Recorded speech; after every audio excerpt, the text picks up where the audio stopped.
Belmont at the Big A on our Fox Sports 2 coverage. It's brought to you in part by America's Best Racing. For the love of the race, visit americasbestracing.net. Today, if you have a strong chess game, you want to bring it there to Washington Square Park. Just get some handicappers out there, too. Good place to go over the races. The daily racing form. Greg Wolf alongside Sarah Albadwi as we get set for the opener coming up on this Thursday card. Belmont at the Big A.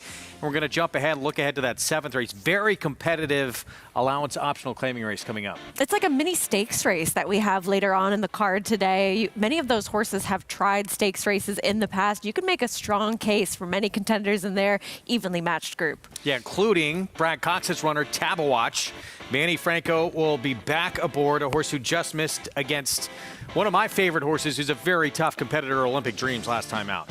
He's run well in many of his starts as an older horse, catching a wet track for a couple of those. And then last time out, taking a look at that race where he was second to Olympic Dreams, as you mentioned, this was a game runner-up finish. He really did try to contest for the early position in this race. And Olympic Dreams just a little bit too good for him. But ultimately, the company that he's kept needs to be respected in terms of what he's been able to do on the racetrack since coming back in November. Yeah, even you go a few starts back against Kinetic Sky race. I don't know how he lost that photo finish. One of the dirtiest photos I've ever seen. That horse had come back and won a stakes race, the Stymie, a few starts later. He's kept very good company and matched one of the best, if not the best figure he's ever run last time out. So a 4-year-old getting good right now for Brad Cox. That is the 7th. Later today, when Sarah and I have wrapped things up and the next crew comes on to take over for us, take a look at what's ahead. Presented by Claiborne Farm. We'll kick things off with the opener here in just about 4 minutes. Fast and Firm to begin this card. Presented by Claiborne here. Early pick 5 right off the bat. Pool already over $130,000. In that pick 5. Pick 6 begins in the 3rd, and that 7th race, the one we were just talking about with Tabawatch. Ouster in that group as well. So we look forward to that one coming up as our feature on this Thursday card. You can play it all by getting signed up. Start up with NaraBet. Bet any track, anywhere, anytime. That's the offer, that $200 deposit match sign-up bonus. Promo code back to match 200 right there at NaraBets.com. We're kicking things off with a 1-turn mile maiden special weight race. Everyone trying to get that first win here on the resume. Coming up, and the favorite, one of a couple in here for Chad Brown, outside runner Catching Heat, who finished ahead of her stablemate when they met last start. Both of them behind Camera, who did return to run second in her next start on the 4th of May. And both of these horses have an opportunity in this spot for trainer Chad Brown. 3-2, 5-1 separates this entire field as we bring in Maggie Wolfendale. Who stands out on the track, Maggie? Well, this is a good-looking crew, Greg. There's nobody that's a true standout per se, but let's start by talking about your current favorite in number 6, Catching Heat, and I've been a fan of hers. She has made good impressions on me physically each and every time she's led over. She presents herself well. She warmed up beautifully here beneath jockey Flavien Prat, who is back here in New York and for the most part riding here. But I question the distance. I know she ran second last time out and chasing Camera the entire way around the racetrack. And there's pedigree to say that she can, but looking at her physically, I'm not sure how far she ultimately wants to go. She probably does top out at this distance. So at a short price, I was willing to take somebody else because I do feel as though when it comes to other pace pressure, she might be feeling it from the Florida Invader, Gio Oso, for Christophe Clement, who she ran in a race in which she kind of got away a little bit untidily, and it was kind of her own fault. She leaned in a bit, and then when she leaned in, the rival to her inside crashed into her, but nonetheless, she went forward from the rail, chasing the top two around there, and then I don't know what Paco Lopez was thinking, tried to go up on the rail, and she got checked pretty hardly. So she was probably always going to finish 3rd, but it may have been closer in the end. She looks good. She's a long, stretchy type of filly, so possibly the longer the better for her as she tries a mile for the 2nd time in this start. And overall looks great. I wish she kind of jumped into the bridle a bit more aggressively, to be fair, out on the racetrack. But again, given the fact that she was close in her first start, I don't foresee things changing too much second time around. I'm going to take a shot here with a horse that I don't usually like to pick, and that's one that has had her chances. Making her 10th start is number 3, Shirl's Delight, as second time out here for the Mike Maker barn, actually back into his barn. He's had her in the past. I wasn't her biggest fan last time out. I just thought she could have looked better in her coat, could have looked stronger. Well, today, all those things get the check mark.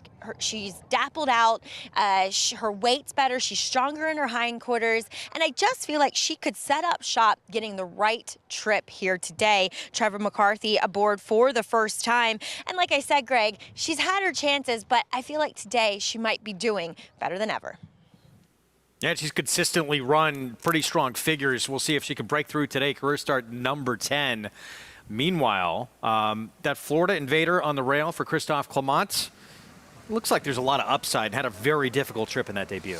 She did. She didn't get out of the gate all that well, as Maggie was discussing. And this is a horse that has a win early pedigree. Both half siblings did win on debut. So she did run well first time out, given that trouble that she had, and maybe can take another step forward in this spot. There's Joel Rosario on board Gio Oso. Second time out, the debut at Gulfstream, and we'll see. Didn't break all that great. Will she be forward in this spot potentially? Next door, that 2 filly. She actually was second against the boys last time out, and a horse who had been third against Track Phantom in a maiden special weight, who competed in the Kentucky Derby for Steve Asmussen. There's a 3 backing out. That's one Maggie's going to go with in her Shirl's Delight. Favorite throughout has remained Chad Brown's Catching Heat, the 6. Flavian Pratt on board second in that stretch out to a mile last time out. Let's go upstairs. Chris Griffin to kick off this Thursday card on our Fox Sports 2 coverage. Catching Heat goes in. All set.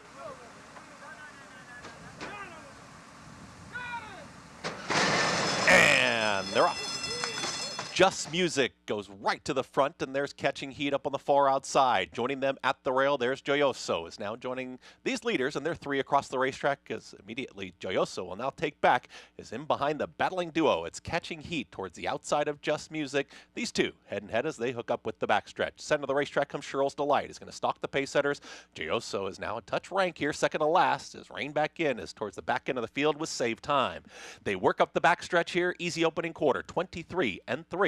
Just Music at 5-1 has got a neck in front. In between horses, there's Catching Heat.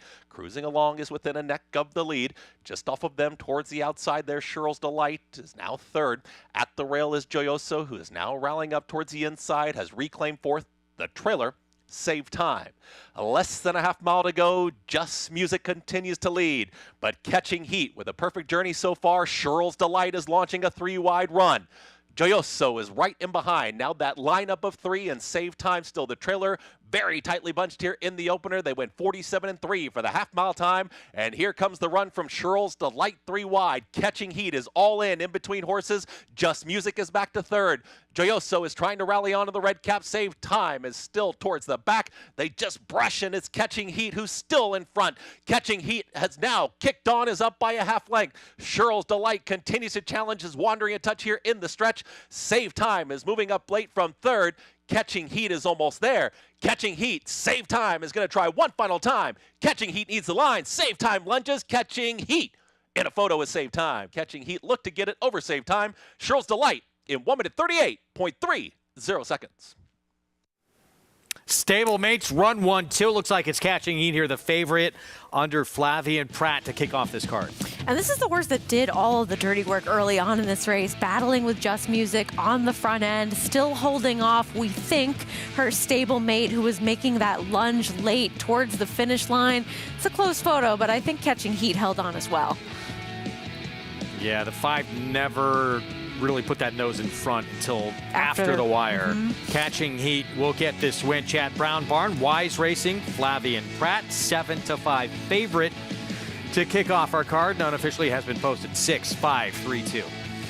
Yeah, absolutely. And just a situation where you have the logical horses coming out of the same race on paper, and they do run 1-2 in this spot. Cheryl's Delight ran okay to finish third in here, a horse that Maggie liked a little bit and had some good notes on. Really did make that move, but ultimately did not have enough on the top two. So it's the favorite to kick things off on this Thursday card here. Belmont at the Big A is the 7-5 favorite. And this early pick 5 as well. Chad Brown, Flavien Prat, Wise Racing, chalky beginning to start off this Thursday card, and one of the very best in the business favorite to begin things. We're going to take a time out. A studied saving ground from the last man to sweep that Oaks Derby double. Calvin Burrell, Brian Hernandez taking a page out of his book to do the same. We'll be back.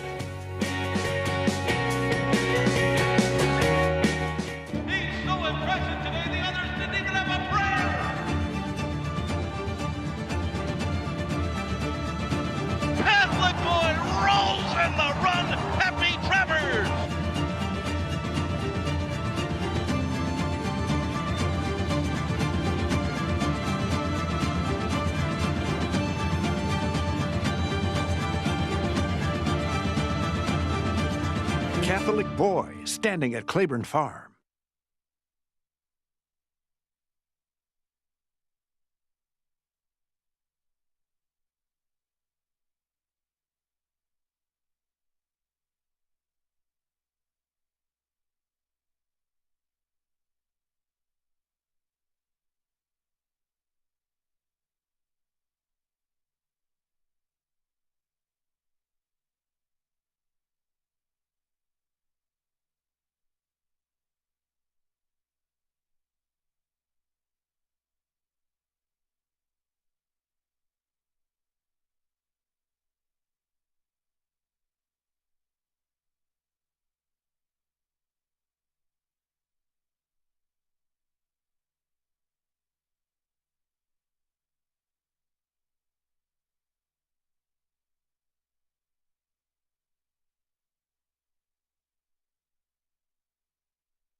Back with you on America's Day of the Races on our Fox Sports 2 coverage. Never in doubt. Stablemates. Saved time, made it close late, but catching heat with the victory under that man right there, one of the top riders in our sport, Flavien Prat. And this was a smart ride. He was able to put some pressure on the pace setter, Just Music, and have just enough to hold off save time. Let's go downstairs to Maggie. With jockey Flavien Prat as he was aboard today's winner. And Flavien, you had to time everything perfectly because she did all the dirty work, tending the pace, was able to hold off the last charge of her stablemate. Talk about as a jockey and just knowing where that line is to get it all right. Yeah, as you say, she did all the lifting today. We had pressure pretty much the whole race, and but she's very easy, very push button, so it makes it a lot easier for me. Obviously, turning form, she responded really well, and hold on to get the win today. Big weekend last weekend on Derby Day and you know Oaks Day, winning a Grade 1 in the Turf Classic, I should say. Talk a little bit about the whole experience. I mean, it seemed like, what was it, 5 years ago now that you actually were put up in the Kentucky Derby, but the whole experience down there riding, for someone that didn't necessarily grow up in America, what's it like? Oh, it's huge. I think it's probably with Breeders' Cup and the meet at Saratoga. It's probably one of the biggest events. So no, it's obviously very grateful to be part of it. As I said a long time ago, the first time I watched the Derby in the grandstand, it was something that I never witnessed before, and yeah, very thankful that I could ride the Derby again this year. For you, is the goal to win a Derby outright? Yeah, absolutely. I mean, obviously, regardless if you won 1, 2, or none, you want to get another one regardless. But yeah, it would be nice. Obviously, the horse ran a good race. We had a good trip. Just I think run his race and got a. But no, I was pleased with his run. Maybe we can add a Belmont to your resume as well. I'll take anything. And, Well, it's always a pleasure to catch up with you and watch you win races. Congrats. Thank you very much. I'm Flavia and Pratt. Will be well represented this weekend too, Greg, aboard Silver Knot. Yeah, part of a very interesting duo for Charlie Appleby, and we're going to get to that Man of War coming up in a little bit. That's how close it was. Really not that close. I mean, just one more bob after the wire by save time, but it seemed as though she always had just enough to hold on. All right, so catching heat, 7-5 with that victory. Second race, 6 furlongs. Allowance optional claiming group here in race number 2. And huge scratch coming out of this race. Stage left, the 1A coming out would have been probably the horse to beat, but a horse on an incredible roll right now. That is mandatory, the 3X, trying to make it 4 consecutive wins for the John Kimmel barn. And this is a horse that had the propensity to sort of finish second or third in many of his races, but has really turned that around as of late, getting those 3 wins in a row, looking for that 4th one. And I was listening a little bit earlier, you discussing some of these races. It seems as though his last race was a little bit faster, more so close to the race that he had 3 back, but on some numbers you look at a step backwards. Yeah, it depends. Interesting to see what he's going to produce today. He does just keep on winning, though. We know that much. We'll see if he can make it 4 straight. Been a neat horse here on this circuit for John Kimmel. Manny Franco will be back aboard. We're going to take a timeout. We'll speak of that Man of War coming up. Silver Knot and Pratt going to be going against this guy from the same stable, Nation's Pride. Frankie Dettori will be in town to ride for Charlie Appleby. We'll have a preview when we come back.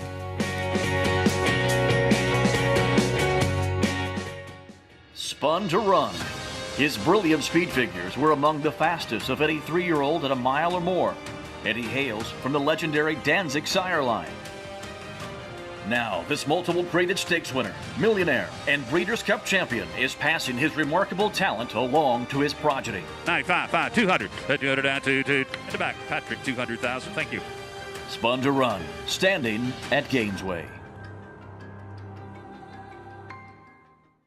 The Cross Country Pick 5 combines the best racing from New York with top races from around the country in one bet. Find it in your track menu and play every race day. Races are posted weekly at NYRA.com/crosscountry.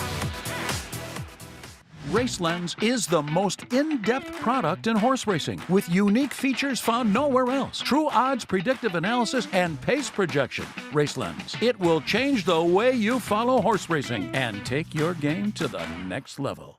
War Dancer, New York's leading turf sire again in 2023 with standouts like Barrage at Saratoga. Here's Barrage with a final surge. Barrage got him. War Saichi dominant on the dirt at Finger Lakes. War Saichi has scampered well clear. War Saichi all the way with the top spot. And Danzig Queen on the tap of the surface at Woodbine. And Danzig Queen will come away and win by a length. Consistently producing winners on dirt, turf, and synthetic. War Dancer, proud to stand in New York. Breeding in New York State just got a whole lot greener. Starting in 2026 with 2-year-olds and expanding in 2027 to include 3-year-olds and up, New York breds on the NYRA circuit will be offered purses matching the race's open company counterpart. That's a nearly 20% increase per race compared to 2023. Bowling season is in full swing. there's still time to take advantage of New York's better than ever state-bred incentives. Visit naira.com/nybreds for more info.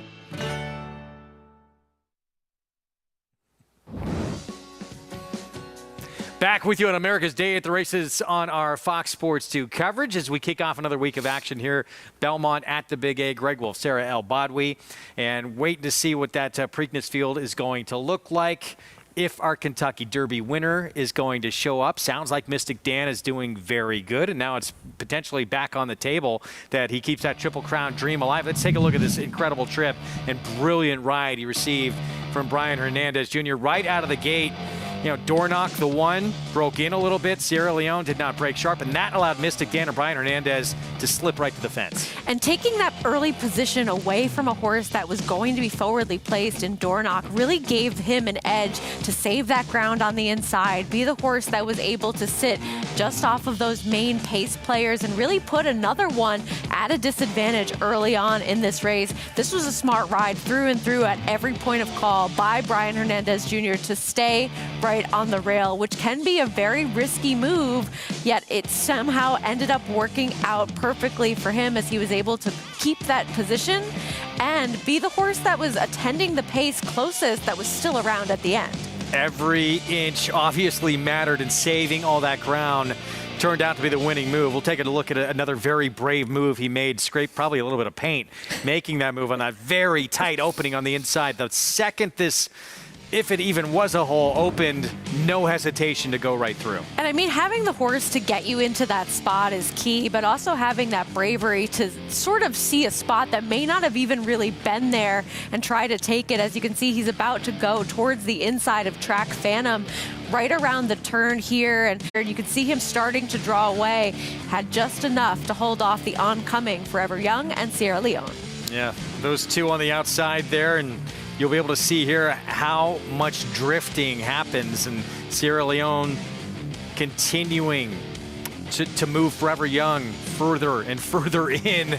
And how much did that cost Forever Young potentially in this race? It's debatable. I mean, I think that you have to look how close the finish was of this race and at least consider that it may have impacted the outcome. I don't know who necessarily was the best horse on the day, but Sierra Leone lugging in on Forever Young, it certainly doesn't help things from his vantage point, having another horse come over on him, impeding his forward momentum, and both of them getting in their own way and allowing Mystic Dan to have the clean trip towards the inside.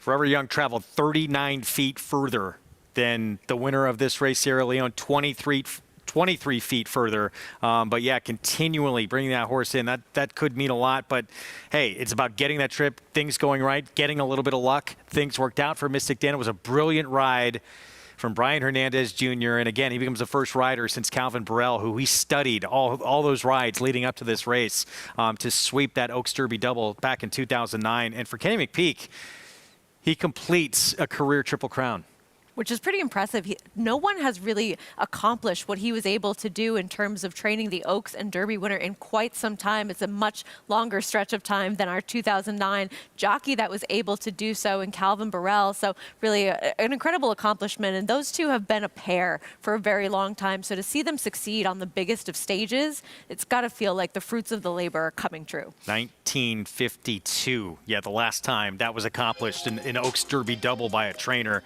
Pretty incredible. So we will see what happens. Hopefully that dream stays alive for Mystic Dan. We'd love to see him show up. And then the third and final leg of the Triple Crown, will we have one on the line with 156 running of the Belmont Stakes this year, as you know by now, will happen at historic Saratoga Racecourse. You can see all the action live on Fox. If you can't make it there, we would love to see you there. It is going to be a wild week for that Belmont Racing Festival. But if not, we got you covered all week long. Belmont Big A Saturday Stakes. We have a pretty big Saturday coming up in a couple of days as well, with 4 graded stakes on the card, including a Belmont Prep in that Peter Pan and the Mile 3/8 Grade 2 Man o' War. It's our ABR race of the week. We're going to see that duo for the Charlie Appleby barn with Silver Knot and Nation's Pride. Nation's Pride, of course, a couple starts back. Group 1 Canadian International winner. And we'll take a look at that performance when he was a 2-5 favorite with William Buick aboard.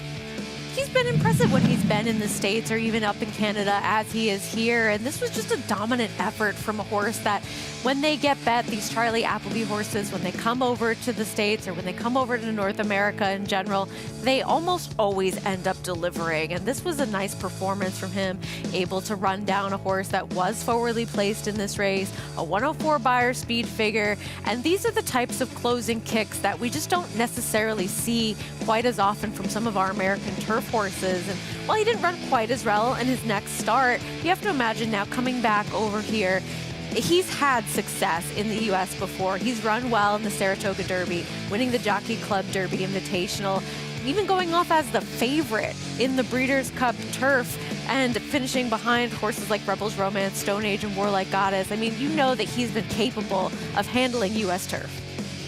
I mean, look at some of his very best. He's won on fast, firm turf courses. Some of his best efforts, though. Turf course had a little give in it. We are expecting a little weather tomorrow, and that may play into his benefit. Meanwhile, he's got to hold off his stablemate here, Silver Knot, among others. And Flavien Prat, as we heard from Maggie, will have this mount. I've been a fan of this horse throughout his career so far, and he ran really well to win this Elkhorn because he was sitting close to the pace that started coming apart in the later stages of this race and able to hold off, miss the cut in here pretty convincingly. And while Keeneland Turf was playing pretty forwardly all meet, he was at least a couple lengths back, so he made up some ground as well. Some of these other, older veteran horse, but we haven't seen much on this circuit. For Christophe Clement-Curtis, made the States debut in the Grade 2 Pan American and got up to win by a nose in that performance at 2-1 under Joel Rosario, and he'll be back aboard on Saturday. I mean, this is a race where you see the patience of Joel Rosario on full display, waiting, saving ground, angling out just at the right moment, and timing this ride so precisely to get the victory over Harry Hood, who has really improved for Mark Hennig, running a career best Beyer speed figure in his last start. Tawny Port going towards the inside, ended up being the favorite in here, but it was Cortez who was able to get the victory in that three-way photo finish. And I think that all of them have a legitimate chance in this next race. Yeah, top three finishers all coming back on Saturday, but it looks like they're all going to have to be dealing with those Charlie Appleby runners. Pretty strong 1-2 punch from that barn. That is coming up on Saturday. Stakes packed Saturday afternoon. We hope you catch us. Let's get back to the early pick four on our Thursday card. And here is Spun and One, remaining half of the entry for David Jacobson. And this is a horse that has some of the better numbers in this field. Ran third last time out to Joey Freshwater. 7-2 on Spun and One. Cup wants to do it on the front end. He went gate to wire last start. Should be forward in here. See how much pressure he gets from C's Get Degrees towards his outside. Here is He's My Honey Badger for Rob Atras, second off the claim. And this is not the part of the entry that is being bet quite as heavily. You would be a little bit of a surprise to me. You might be the toughest competition, though, I thought, for mandatory in here. Here's the one on a 3-race win streak, mandatory, trying to make it 4 in a row. And defeated a decent field in his last. I have respect for What's Up, Bro. We'll see if he can get that 4th win consecutively. And C's Get Degrees. Pace from this one as well for the Tom Morley barn. This is a horse that is stepping up a little bit in class, but his last 2 races have been decent. He will be forward. He has to contend with the speed of Cup to the inside. 6 minutes to post here in the start of this early pick 4 coming up. You can follow along, get all the stats on the horses, trainers, jockeys, right there at NYRA.com/TV schedule. Download yours today and follow along as we get set for this 6 furlong sprint. Coming up, purse of just over $100,000 in here, and odds on, as you mentioned, because of the presence of that 3X mandatory and the streak he's been on. And it was the first of those 3 races. That was the wow race. That was the sort of coming out party, a race that none of us were really expecting from him. A 99 Beyer speed figure going the 7 furlongs back in February was just sort of that outlier from what we had seen from this horse over the recent past. And while he'd run some fast races, nothing quite like this. And while he has been able to win his next 2 starts against gradually tougher company, that number has yet to be replicated. I know something you look at are the thoroughgraphs. That race last time out on Beyers was a step towards that fast number 3 starts ago, but for thoroughgraphs, it was actually a step backwards. Having said that, even if he runs that same, he might be just too good for this group. It's what do you think? completely possible. I mean, this is a horse that knows how to win. He's on a good roll right now. He's run some fast races. Even the race 2 starts ago that was a little bit slower is still a fast enough race to get the job done on some days in this field. It just depends on what best race everybody else is going to show up with, and not everyone is extremely consistent overall. You know that at least he's in good form and he's winning races. Yeah, and it's strange. It took him a little while to kind of for that light bulb to go on, but wow, has it ever. 3 straight impressive wins here, and we'll see if he can keep things going. Maggie, what are you seeing down on the racetrack? Well, seeing the same mandatory as usual, Greg. He's a horse that is always really quiet in his disposition, but he always does tend to get a little bit warm. It's exactly what I'm seeing today. You can see he's gotten a little bit hot on his chest and up between his legs, along his flank. But that's just what mandatory seems to do throughout his entire career. But all things good for him, like the way he moved in the warm-up. And he looks to get the right setup yet again here, probably sitting just off the early pace. Now, what do we do with number 3? He's My Honey Badger. I think it's interesting to bring up the conversation, and maybe Greg and Sarah can answer this, but where does he lie from a state pace standpoint? Because as they tried to stretch him out in a short field last time, he provided the pace going the mile, but couldn't sustain it. Now, physically, he is built more like a sprinter, so this turn back at the end of the day makes all the sense in the world. I wish he looked a little bit better, maybe a little bit more intensity with the turn back, because I like these horses that are doing that just to be quite sharp, and that he is not today. But again, I think it's a question of where does he sit in this race. As you know what Cup's going to do. He's number 2. He's trying to go out there and win it on the front end. And Rod Ortiz Jr. giving him a big warm-up, has kept him moving throughout, and he's responding beautifully. I'm going to land on this guy. I know he's likely to take pressure from number 5 in here, sees to get Degrees, who is more favorably drawn to the outside, but Cup just looks like he's thriving right now. He looks spectacular as he does come off the back of that blowout performance in an A other than, but maybe an A other than. Oh, I shouldn't say that was weaker. I mean, there's What's Up Bro in there too, at mandatory defeated. So I'm going to go with Cup here, Greg. He's just checked every box for me, hoping he can take him gate to wire. All right, he's 5-2 right now. Maggie, thanks. Certainly sees that gets Degrees to 5, who's drawn outside, wants to be forward. Even inside spun and won, has a little bit of sprint speed, and it's going to make this horse try and work hard. What do you think about him being able to go gate to wire? I think that he's going to face that pressure. I think that he is the speed of the speed in this race, but I don't think that he's faced pressure quite like this from some legitimate speed horses to his inside and outside that he's likely to face here. And even with Maggie mentioning he's My Honey Badger, this horse isn't that slow early on either. I think his best races are behind him. I think we saw some of those around last year in the fall, and then we've seen him kind of tail off since that second place finish to Bold Journey. But he's also a horse that projects to be forward in here, and then you're looking at everything falling into Mandatory's hands in terms of those horses that want to be forwardly placed and him being the one that's sitting and waiting just off of them. 3-5 on the entry. You know, back to the entry mate, he's My Honey Badger. I will say this, and I agree with you, he has tailed off. He's faced some really good company the last few starts. Greeley and Ben a couple of times, who I believe is a 23-time winner. Even when you go, who's Win It and Accretive, who would be odds on in here. Much farther than I think he really wants to go. And I mean, when you really go back in time, you have Tejano Twist, Bango, New York Traffic, Chasing Time. I think you can make the argument very easily that he's the one that has kept the best company throughout his career. I think some of those races would make him very dangerous. I just don't know if we're going to see one of those types of performances from him today. Kendrick Carmouche will be aboard. There he is. But again, it's the presence of the 3X here. Mandatory, trying to make it 4 straight, where you're seeing this number so short on the board at 3-5 as we get set for this pick 4 coming up in this spot. Now let's go back to the inside. Ramon Vasquez, he's going to be on spun and 1 from the rail. What's his job here to try and at least force Cup to have to do more than he wants to do early? I think that will be taken care of by Seas Get Degrees. I'd actually like to see him a little bit off of things early on in this race and see if he can put in more of that stalking kind of trip, kind of like I imagine He's My Honey Badger is going to get, sort of sit in that second flight, be the one sitting just off of those two pace setters, and then pounce when the time is right, because he's kept good company in his last couple of starts. He faced Joey Freshwater. Joey Freshwater just came back to win with a gigantic 105 Beyer speed figure, a horse that had shown some promise earlier on in his career, running behind Listen to Your Heart as well. And he has races that make him very dangerous and competitive with some of the other top contenders in this field, and you're getting a decent price on him right now relative to the entry, as well as the number 2 Cup, who's taking some of that Irad Ortiz Jr. money.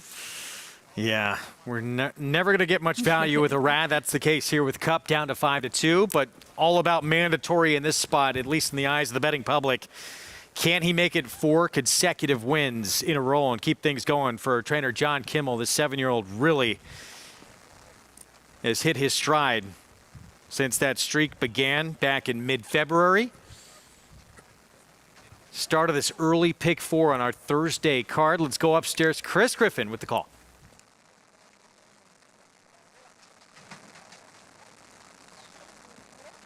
He's My Honey Badger. Entry made mandatory. Entry at 3-5. Seas Get Degrees. Eric Hensel last to load.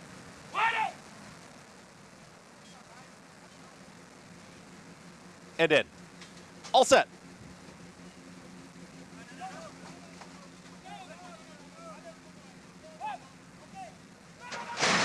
And they're up.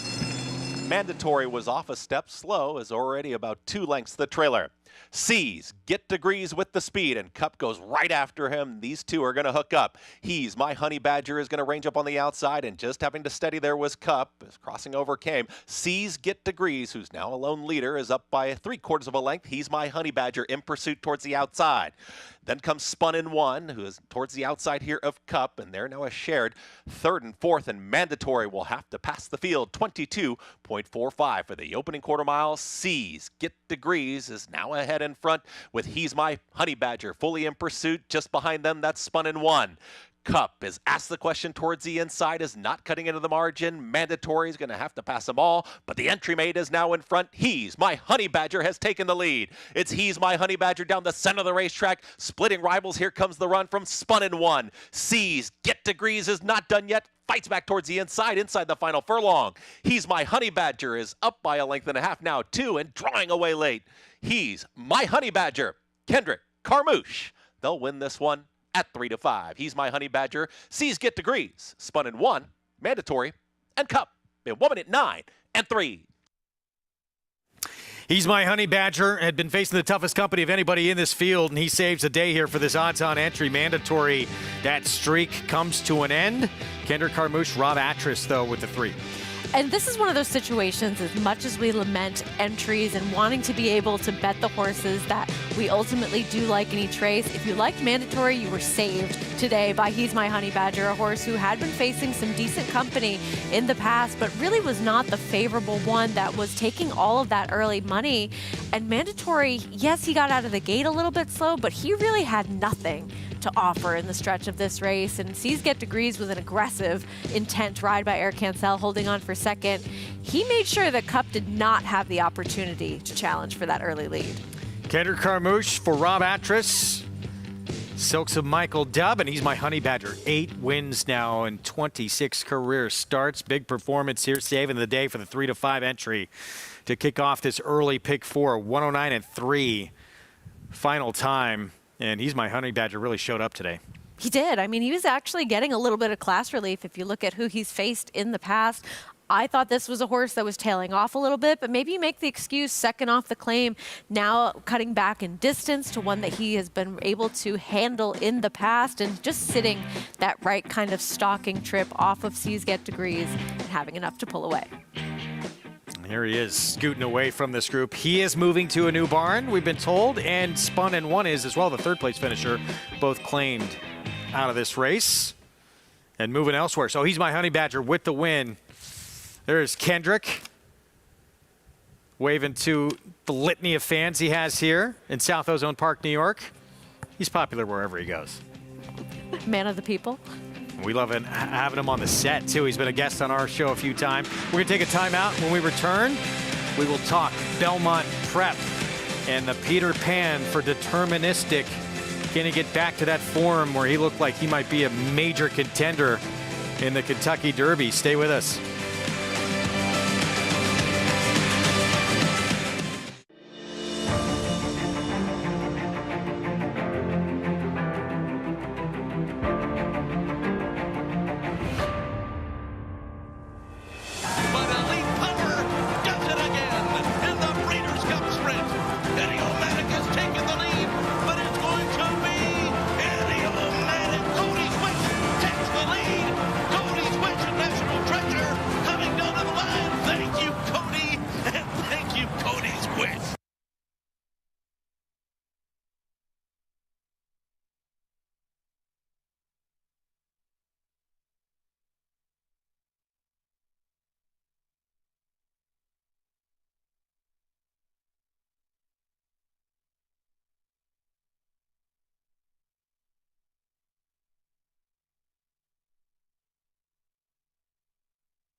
Welcome back to America's Day at the Races on this Thursday afternoon.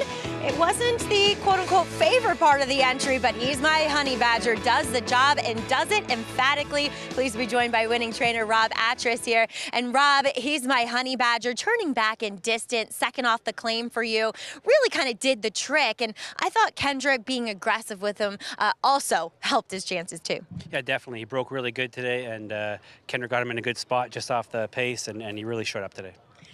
You did lose him. Are you remiss to lose a horse like this? These hard-knocking older horses, they tend to grow on you and are welcome additions to the barn. Definitely. You know, these are my favorite kind of horses. The kind of, you know, back class, you know, type horses. They're, you know, a little older, gelding type, you know, and when they get in good form, they can really get good. Yeah, well, a horse that's won 8 of 26, you know, nearly a third of his career starts. They are definitely ones you want in the barn, but maybe, you know, you could get them another time. Hopefully, you might make this a rolling double. Snapping Buttons. She's coming in off of a narrow defeat in this condition. Talk a little bit about are you changing equipment at all on her? Because she did want to lug in a little bit late in her last race. Yeah, she's had a few, you know, little things that we're hoping that we'll improve on. One is the break, and the other one is obviously down the lane. She got a little tough on Manny steering, so yeah, we did try a ring bet on her today, so hopefully that helps.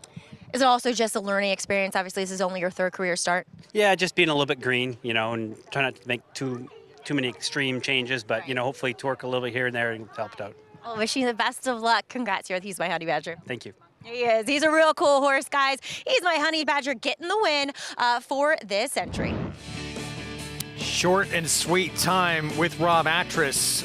Wins second off the claim for him, and then on to a new barn. He's having an incredible start, Rob Atras, to this year.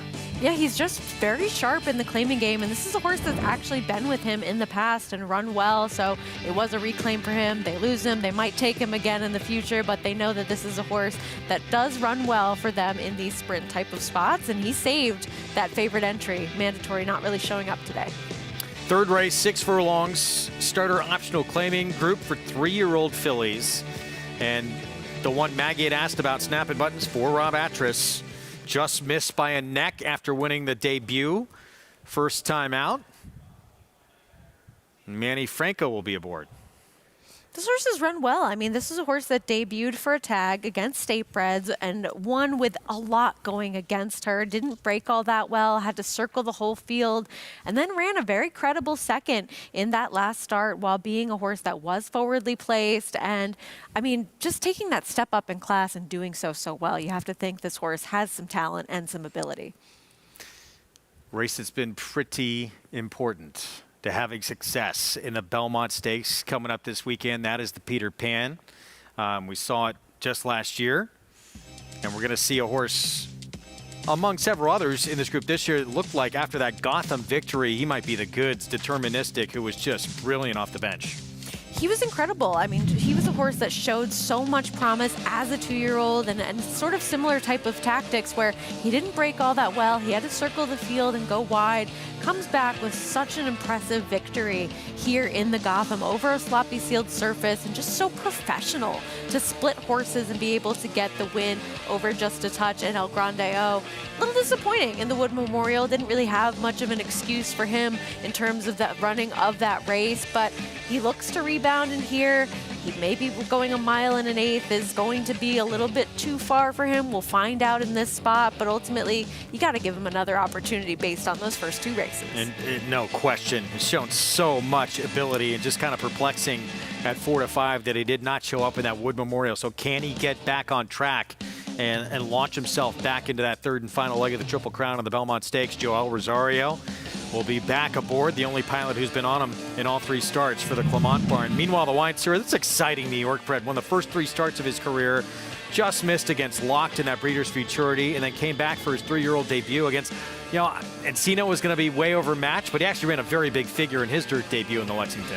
And this was a day where you really wanted to save ground at Keeneland, made sure like you had that forward position and were able to save some inside position as well. And this was a smart ride by Flavien Prat on Encino to take that away from the Wine Steward, because he had drawn towards the inside. He had that forward tactical speed, and he ended up just being second best with some things against him. Luis Saez will be in town to ride the Wine Steward, the New York bred Grade 3 Peter Pan, stepping stone to the Belmont Stakes coming up on our Saturday coverage.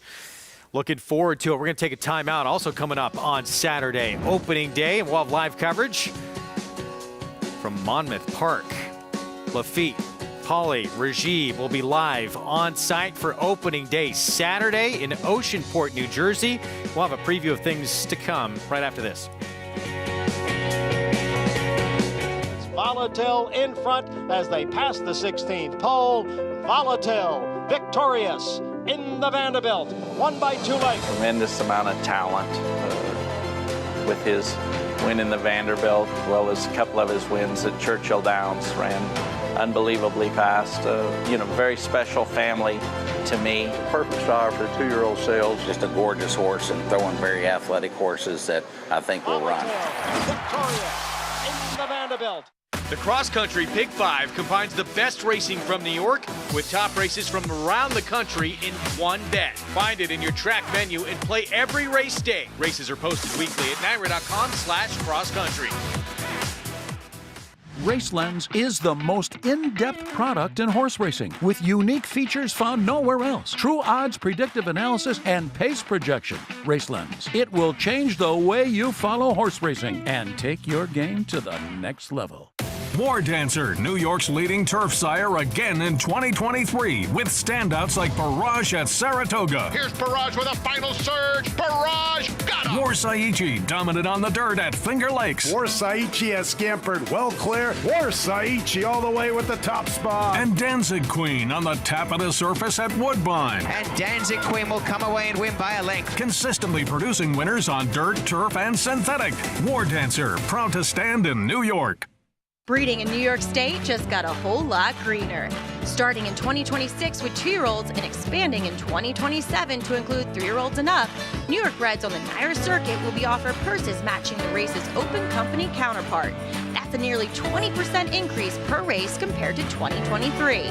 Bowling season is in full swing. There's still time to take advantage of New York's better than ever state bred incentives. Visit NYRA.com/NYbreds for more info.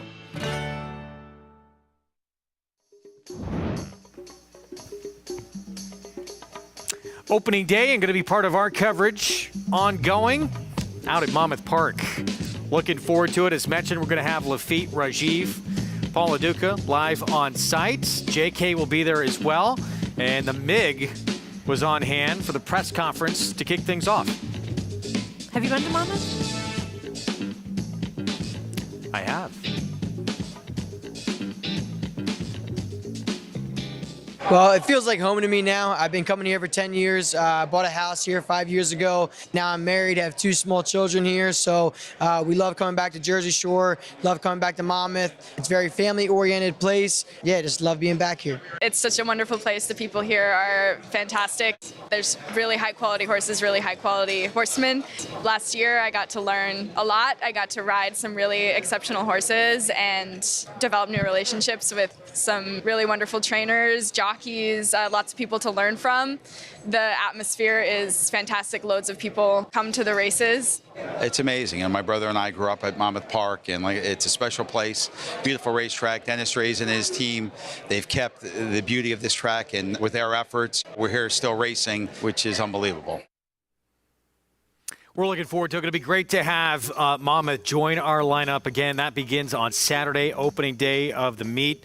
And they got some big ones that obviously we're looking forward to, including the NYRA Bets Pegasus and the NYRA Bets Haskell Day on July 20th. Hoping to see some of those horses on Travers Day. Yeah, absolutely. And we've seen plenty of high-profile connections really take up more of a presence at Monmouth as of late over the past couple of years. Really looking forward to being able to highlight that and seeing that continue on. Yeah, and yeah, I've been there several times. Never made it to the beach, though, unfortunately. I think I need to get to the Jersey Shore at some point. Missing out. Too focused on the racing, I guess. Hopefully those guys get a chance to have a little fun out at the beach when they go there this weekend. Looking forward to Monmouth joining our lineup. That's going to be fun. Here's a look at some of those key dates. As mentioned, NYRA Bets Pegasus, June 15th. July 20th, NYRA Bets Haskell Day. And some other big ones in there as well. Closing day, September 15th.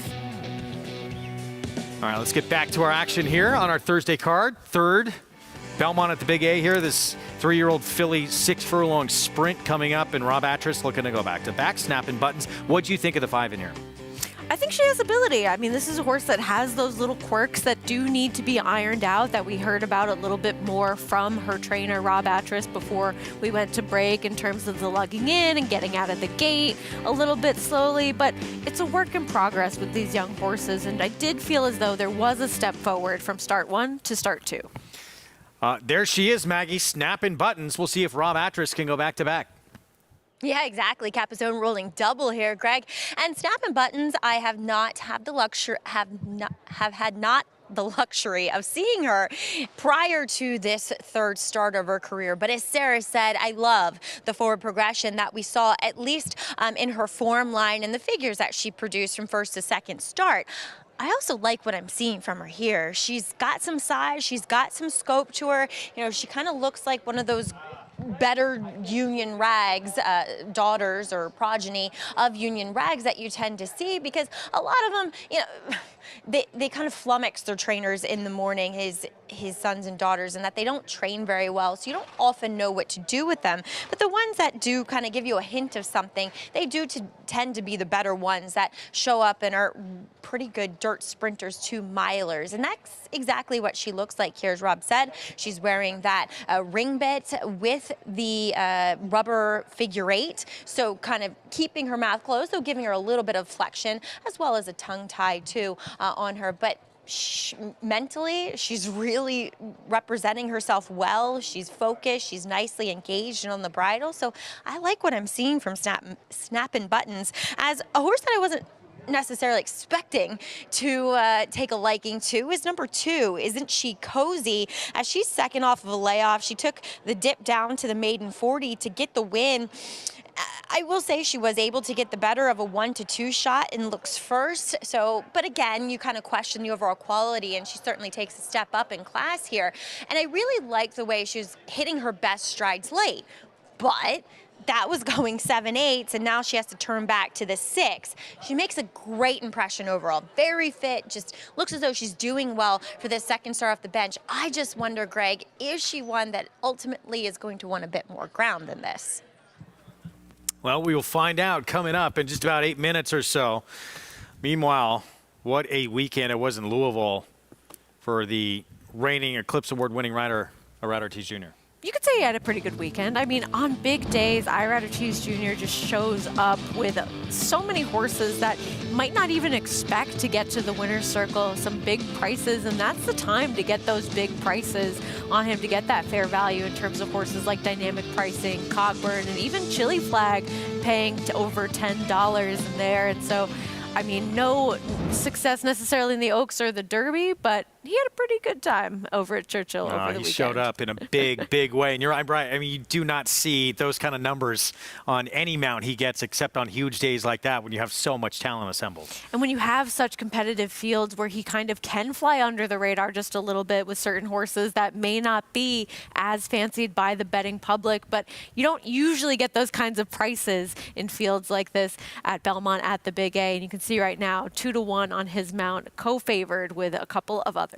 Yeah, Low Society. This is the one he'll ride in here for Mike Maker. I thought there's some interesting things about this 3-year-old filly. The last time she was going this distance, 6 furlongs, that was the last time she actually won, although she was able to do that on the lead that day, and that's probably not going to go her way getting to the front today. And I think that is in question in here with a horse like Don't Listen towards the outside who has that early speed as well. And I think there's excuses you can make for the last 2 races, trying Stakes Company and going a little bit further over a sloppy sealed track as well against some decent horses in Value Area and Patricia Ann. So there are excuses to make for her, hoping she can rebound in here, but I don't know how this sets up for her from a tactical standpoint. Yeah, and a little moisture in both those tracks. So getting back to a fast track for the first time since that win. It's that filly. Did you see this 6 Don't Listen as the one being in front by herself?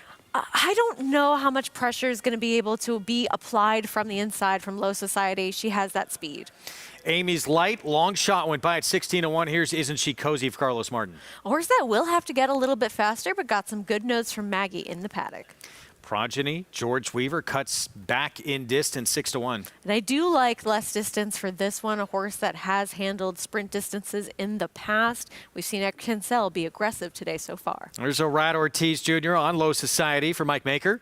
Lots of things going her way as she cuts back in distance here and gets a fast track. How fast is she early? Rob Atras looking to go back-to-back. Snap and Button, says Manny Franco. It might sit the right kind of trip behind horses that do project to be forwardly placed.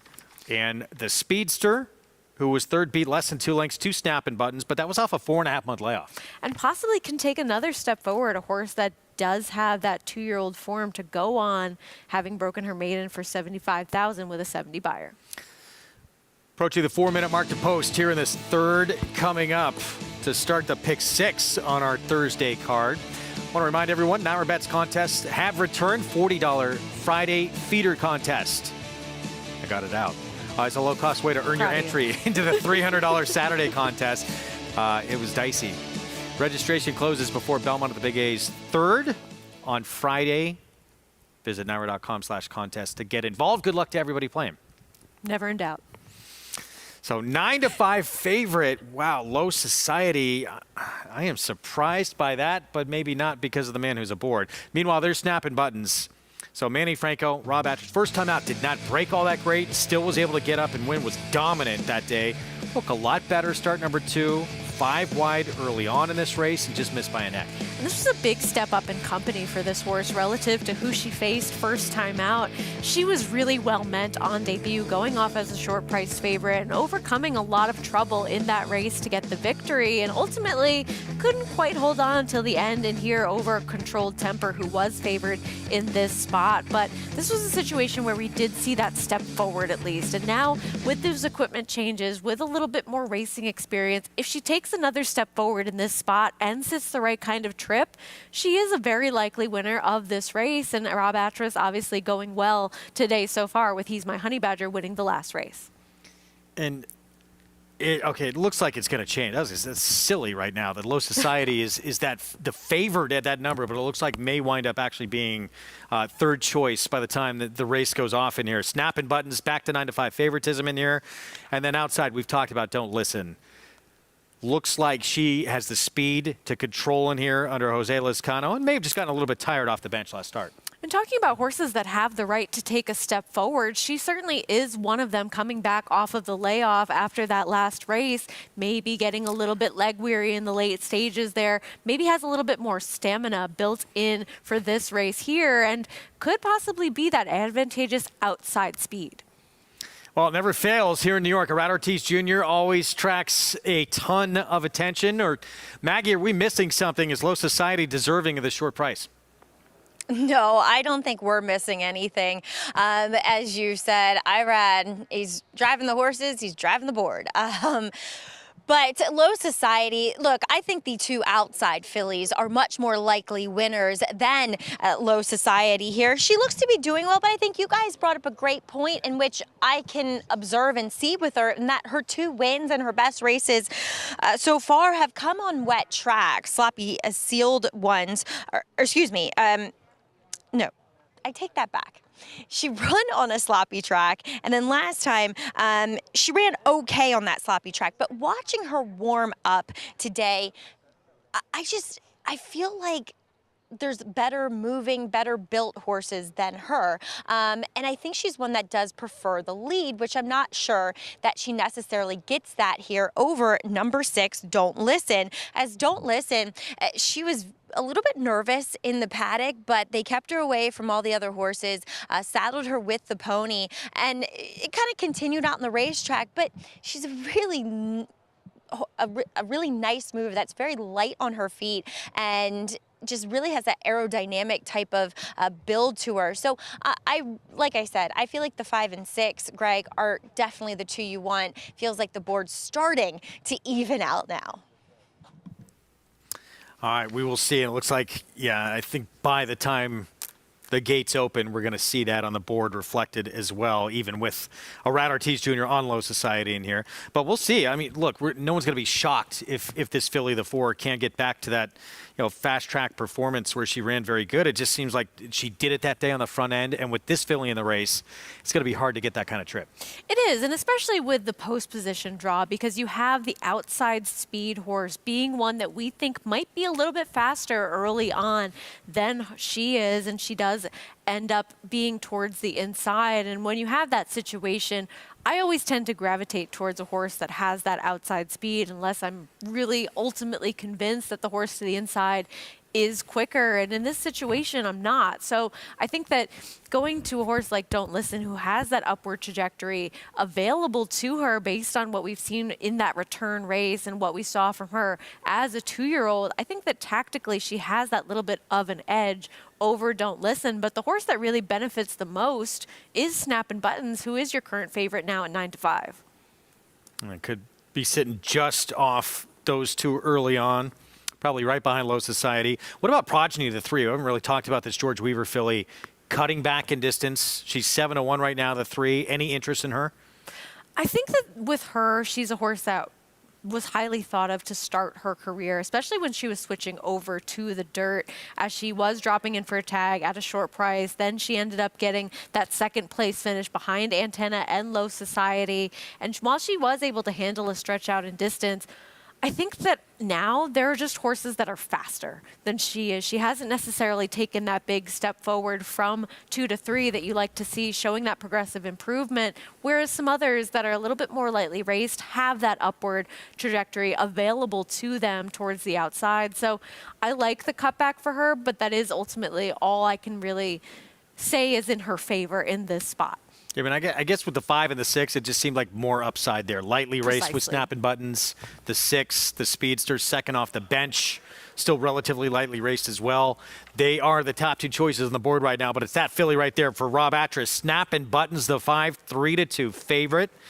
Missed by a neck last time out, was well clear of Don't Listen, but we'll see if the tables are turned today with that tightener for the filly to the outside here, second off the bench. Again, returning off that 4.5-month layoff last time out, and may be able to control early in this spot for Colts Neck Stables. Formful card so far, but we got a long way to go. We do, and this is a race where those top 3, you can make a case for any of them as they go into line here. Let's go upstairs. Chris Griffin with the call. Start of the pick 6 on our Thursday card. And in. All set.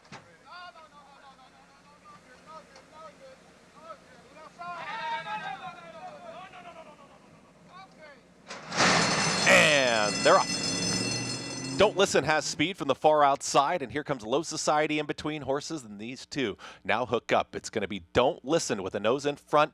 Right to her inside, though, is Low Society, and they work up the backstretch. Just behind them, here comes the purple cap of Snappin' Buttons. Is now alone in third. Stalking the pace setter, it's Don't Listen at 8-5, who's in front. At the rail is Amy's Light, is tracking in the 4th position, followed by Isn't She Cozy, who now claims that spot. Out wider is Progeny, who's the trailer. 22-3 for the opening quarter mile. Don't Listen is in front. Here comes Snappin' Buttons, looming up on the outside, ready to challenge. At the rail, Low Society is trying to range back into it, is in the 3rd spot, is looking for a seam right now, right in behind the leaders. Snappin' Buttons is going to get the jump. Now ready to pounce is Low Society in behind her.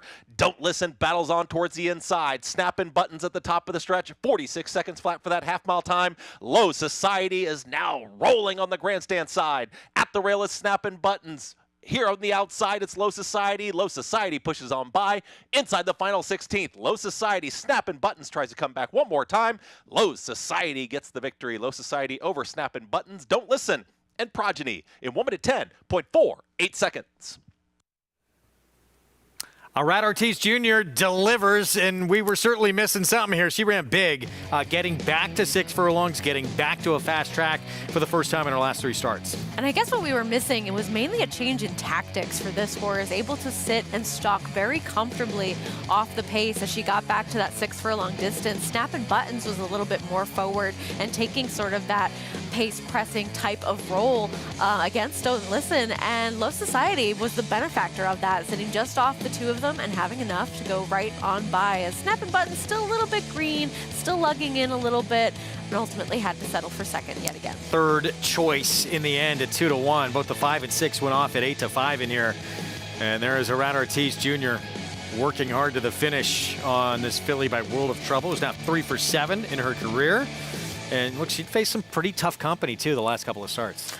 There were excuses to be made for her as she was turning back a little bit in distance, as she had faced some better horses overall over those last 2 starts, and ultimately a lot going her way, including Rat Ortiz Jr. getting aboard. 4, 5, 6, 3. Low Society back in the winner's circle with this performance here. We'll have the prices when we come back, and we'll take a look ahead to the weekend in the Grade 3 Run Happy. Joey Freshwater, when he came back off the bench for Linda Rice, ran a very big effort in return, but his 3rd off the bench, just another level. 105 Beyer speed figure. We'll talk about his chances to get a graded stake this weekend.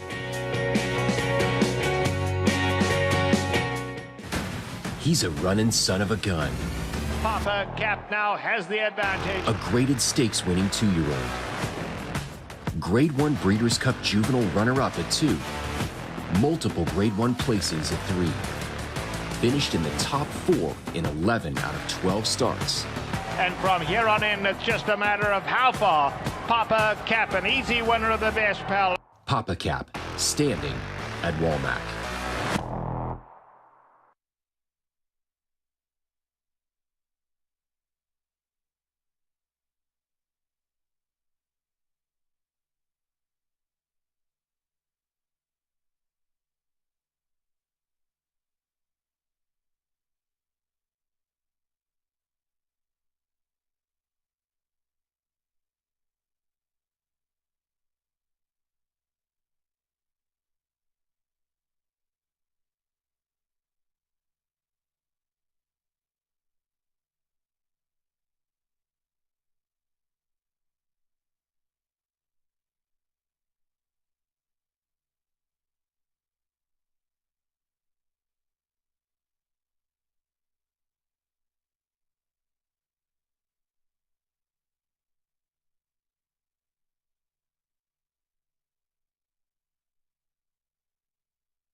Welcome back, and thanks for tuning into the program brought to you by America's Best Racing. For the love of the race, check out americasbestracing.net today as we do kick off the pick six here in race number 3. Low Society pulling off the slight upset, and you're never going to get that big of a price when this guy's riding, Arad Ortiz Jr. And Arad, we saw you kind of employ different tactics with her today. Taking back, saving ground. Were you confident when she was behind horses? Because to my eyes, she didn't look all that comfortable. She wasn't. She was not comfortable. She was looking at the outside horse. Even before the turn, I was like inside, well, too close to the rail. I could have been in a better position, but she don't hold me. But I go with the flow. I let him be happy. I don't want to fight too much with her. Just want to go forward. My plan was to be probably try to make the lead with her. That's what I thought. But it don't work out that way. The other horse show a little more speed than my filly, and after that, just try to go with the flow, let him do her thing, let him be happy. The outside horse move, and I was able to hit the clear early, and she gave me a good turn for home. She really did. I thought there was an improved effort from her. Arad, we kind of previewed the Man of War Stakes coming up on Saturday, and we saw the last replay from Gulfstream of Tawny Port, who you'll be aboard. And you did admit to me that maybe if things went the other way, you could have won. Yeah. I mean, I have nowhere to go last time with him. I have to eat it. We love that kind of trips, but it's a short stretch, tight turns, and it was so hard to get out of there and just get beat. I feel like I have the best horse of the race and can win, but we turned the page. Mr. Clement gave me the opportunity again to be back on him, and I'm happy with him and hoping a good race from him. It's such a gamble in turf racing. To save ground is a premium, but do you get through? Do you find like a track like this, especially obviously on the inner turf course where the chute opens up, that it's easier to pull off staying inside? I think the stretch a little longer, it helps, because you can sit there and wait, even if you have to wait a little longer than why you want to.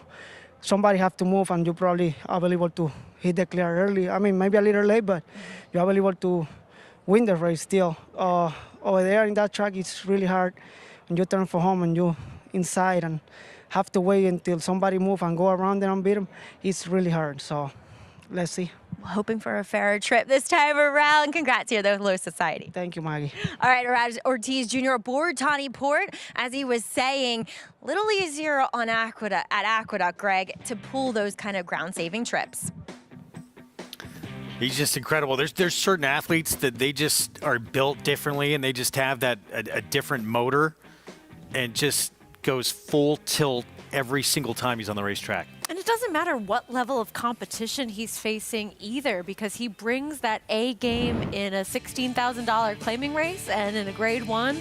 And even in the race that we just saw, adapting to how the race was unfolding in front of him, able to take back when another horse showed some unexpected speed, ended up being the winning move. Gets the win here, Low Society. Back to the winner's circle. Second time, last 4 starts for Mike Maker, Paradise Farm. Snapping buttons, don't listen. Second and third to kick off the pick 6 there with, again, the third choice on the board. Late pick 5 starts here. 1 turn mile, non-winners at 2 lifetime, the condition in this $25,000 claiming race. And fighting back, Linda Rice, one of those Kentucky claims. We'll see if she can get this horse into the winner's circle first time since she's claimed this one.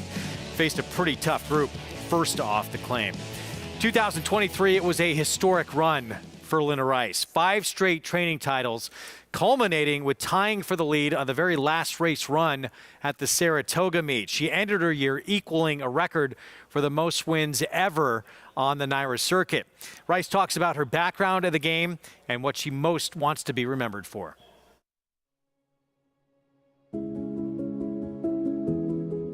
When I go to the barn in the morning and train horses that I'm excited about running, that's what drives me. Winning races, whether it be a claiming race or a stakes race or a grade 1 at Saratoga, it's so much more fun than losing. Okay guys, Jose, I'm ready for the first one. Go ahead, we're going from the half up 5/8. My father, he was a hard worker, and he was very ambitious, instilled a strong work ethic in my 3 brothers and myself, and he had a love for the horses his whole life, and he instilled that in us as well.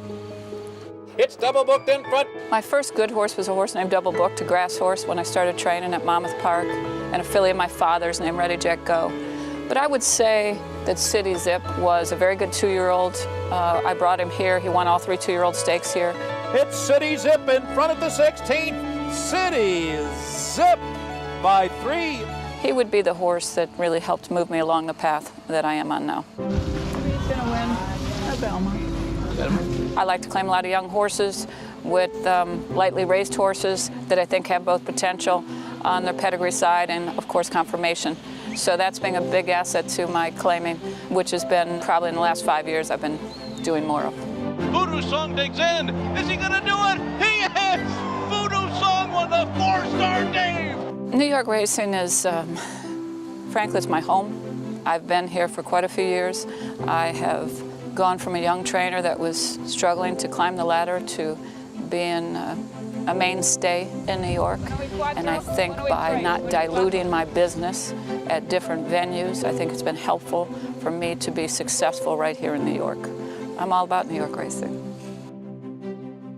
My father always said, well, he didn't want to die in the harness.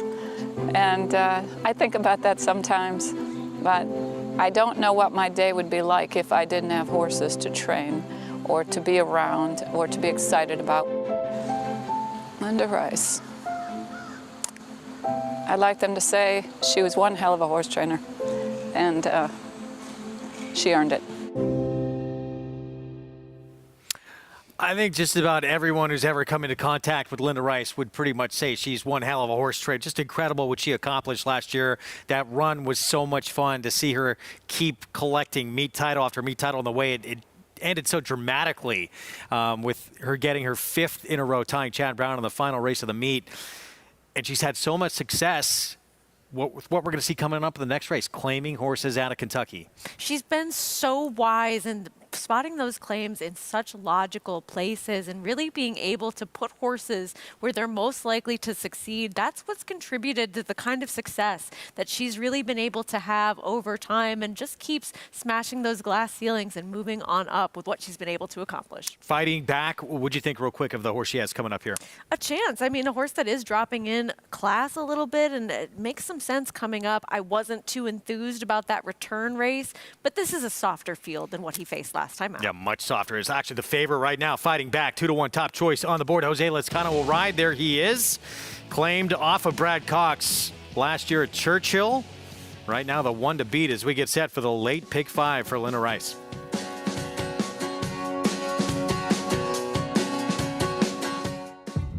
Zandon's poetry in motion. Big horse, but light on his feet. And he's always showed up and been consistent and been right there with some of the top horses in training. In the Bluegrass Stakes, he showed his determination and his raw ability. It's over. Zandon wins the Toyota Bluegrass. I feel breeders will be really blown away by what a striking, outstanding looking horse he is. Experience the adrenaline-pumping, suspense-filled action of the Sport of Kings no matter where you are with Naira Bets. It's fast, easy, and secure. Download the app today and start winning with our lucrative weekly promotions, thrilling handicapping contests, and a one-of-a-kind VIP rewards program. Don't just watch horse racing, be a part of the action with Naira Bets.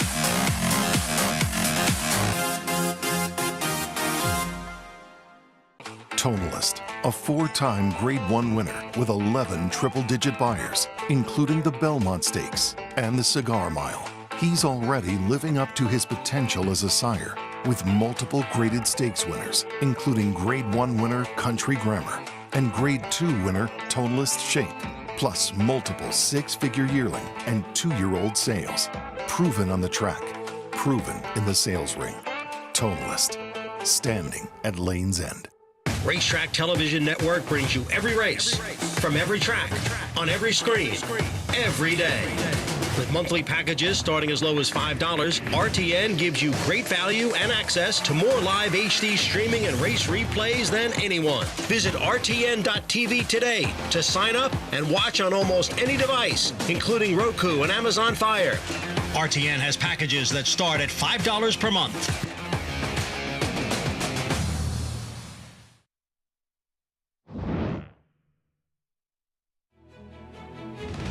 Driller along the inside in second position. Here they come, spinning out of the turn.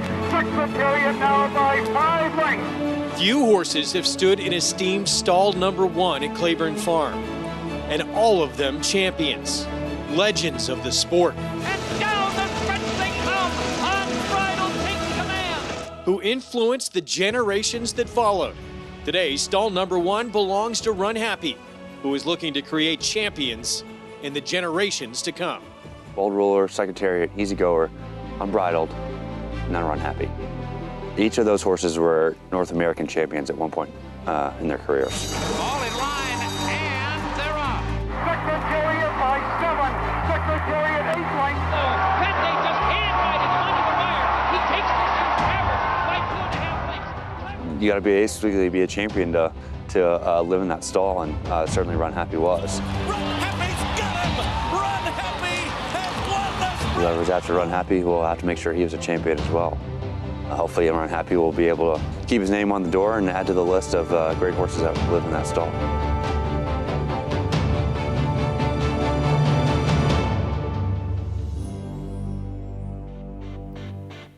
Pretty incredible lineup there that is taking up residence in stall number 1 at Claiborne Farm. Happy to have Claiborne as a sponsor. 100 years of doing the usual, unusually well. We're bringing in some star power of our own here to the desk. Andy Serling joining us here for a little bit. Next couple of segments. Good to see you. I said you're bringing in for a little bit, so I'm going to stay about 10 minutes and then leave. Bye. Take the train home.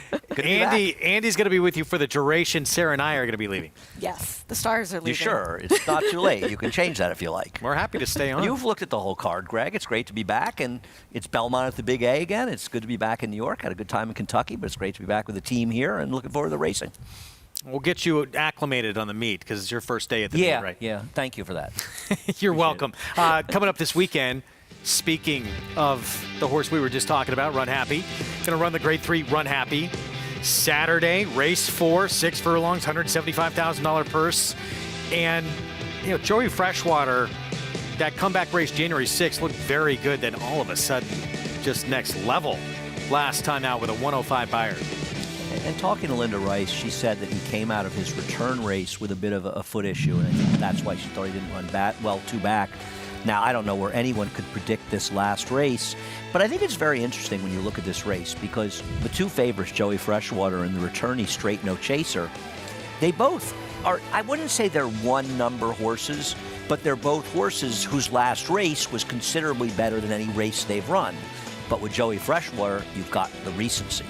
You do, and you have to wonder where this number really came from. And he was facing horses in this field that had run fast races in the past, so it's not as though it's a complete outlier for some of them, but for him, it's a big step forward. Right, but it's legitimate because if you look at the races that day and you look at his competition, this was an extraordinarily fast race. We knew when he ran it. I think, Greg, you and I were on the show probably, and we both looked at each other and looked at the time, and I think you even commented that it was like the fastest race that we had seen at that distance for quite some time.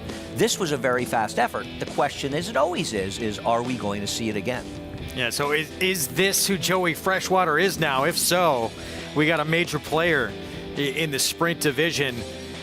Straight No Chaser, he is quick, he has the inside post, and he's put together back-to-back performances where he's been very good. We've not seen him, though, since May of last year. You have to wonder where he has been, and this is a horse that had that big blowout performance here at Pimlico, 107 Beyer speed figure. He ran a 101 prior to that, and you know that he has at least 2 races that put him in the triple-digit Beyer area, but it's that last race in particular that makes him so spectacular and such a standout in this spot. Going to the bench following that blowout win, there are some questions he has to answer, but no doubt about that big performance that he had in that race. Yeah, I mean, I would rather bet Joey Freshwater, who has the recency at a bigger price, than bet a horse that hasn't run in a year. Now, there's no question he was brilliant in that race, pace holding together or not. That was an extraordinarily fast race. And I'll tell you one thing, I hope that they dead heat, because the sprint division right now in this country is in absolute shambles. We have horses that so much look towards the longer distance races. They're more lucrative. There are more opportunities. We just don't seem to get the sprinters. I mean, not to knock them, but the Churchill Downs handicap, a Grade 1. I don't think we saw any superstars in there. Yeah. I really like Post Time. I think it's a super cool horse and probably should have won here in the Westchester, but he's okay. How good is he really? We are lacking star power, and these are two horses that, along with your favorite horse, Skelly, could add a lot of star power to a division that really needs it. When do you become my favorite horse? You love Skelly. I like Skelly. I was going to say, you're not talking to me. Steve Asmussen might have a Skelly stranglehold, on this sprint division unless someone else can step up. We will see. That's coming up race 4, 2:06 Eastern on that Saturday card. Earlier on, race 2 Saturday, Grade 3 Beaugay. And finally back for the 5-year-old return, the surprise winner of last year's Diana for Chad Brown. She was the biggest price of the 4 he sent out in that race. Well, there is some question of whether or not she didn't run back to this race in her subsequent starts, but I'm going to say her effort in the matriarch was very good because that race was falling apart at the end, and she finished a very good 4th despite the quick pace. And in this race, where there really isn't much speed at all, or certainly no quality speed, as the overmatched Quarrel, who's hoping to somehow get 3rd or 4th, she's going to be in a better position. So I do prefer her in this race. She'll be favored. Stablemate coming off the bench as well for her 4-year-old return. Might be coming back as a 5-year-old as Spray, and this was a Lake Placid at Saratoga, and this is how she went out last year with a win. This was over Surge Capacity, who I have a lot of respect for, a horse that did defeat White Beam in that matriarch, and often we see the less fancied on the tote board of the entrance for Chad Brown able to get the victory, and this was one of those situations, but she's going to need to take a step forward to compete with some of the races that White Beam has been able to show us. a little bit more upside available to her now coming back as a 4-year-old. And I found some stats for Chad Brown which surprised me. His record coming back on these 6 to 12-month layoffs and turf routes, and we think of how great he is coming off layoffs in turf routes. In graded stakes, they're not very good, so she may be up against it, as you said, Sarah, and I agree with that.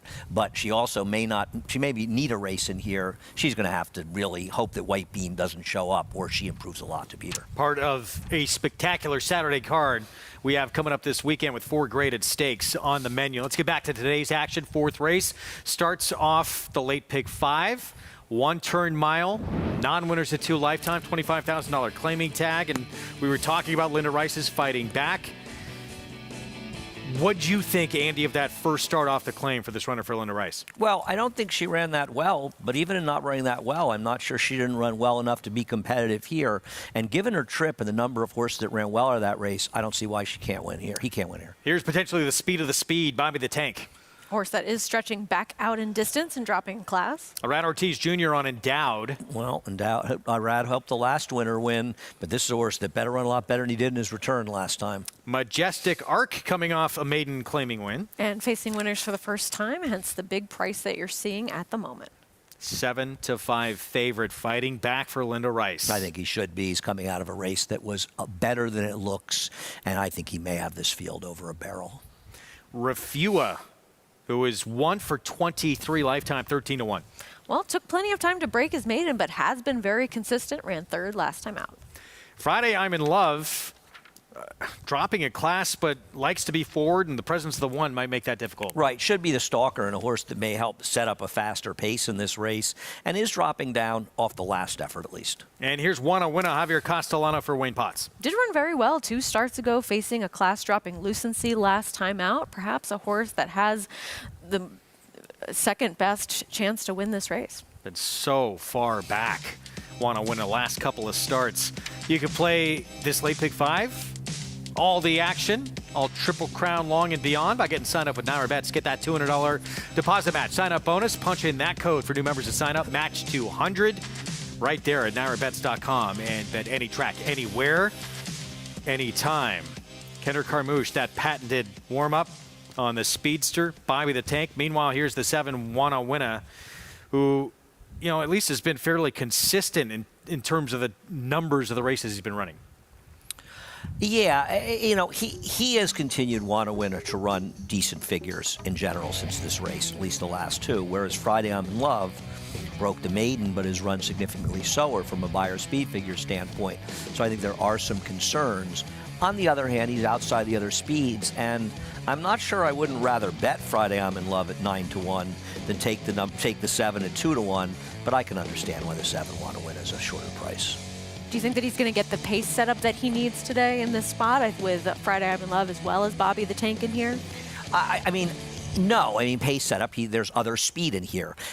I'm not sure I totally agree with the time form pace projector in this situation, because one of the reasons they have the pace heating up and listed as a fast pace is they expect the number 5 Refua to be part of the pace.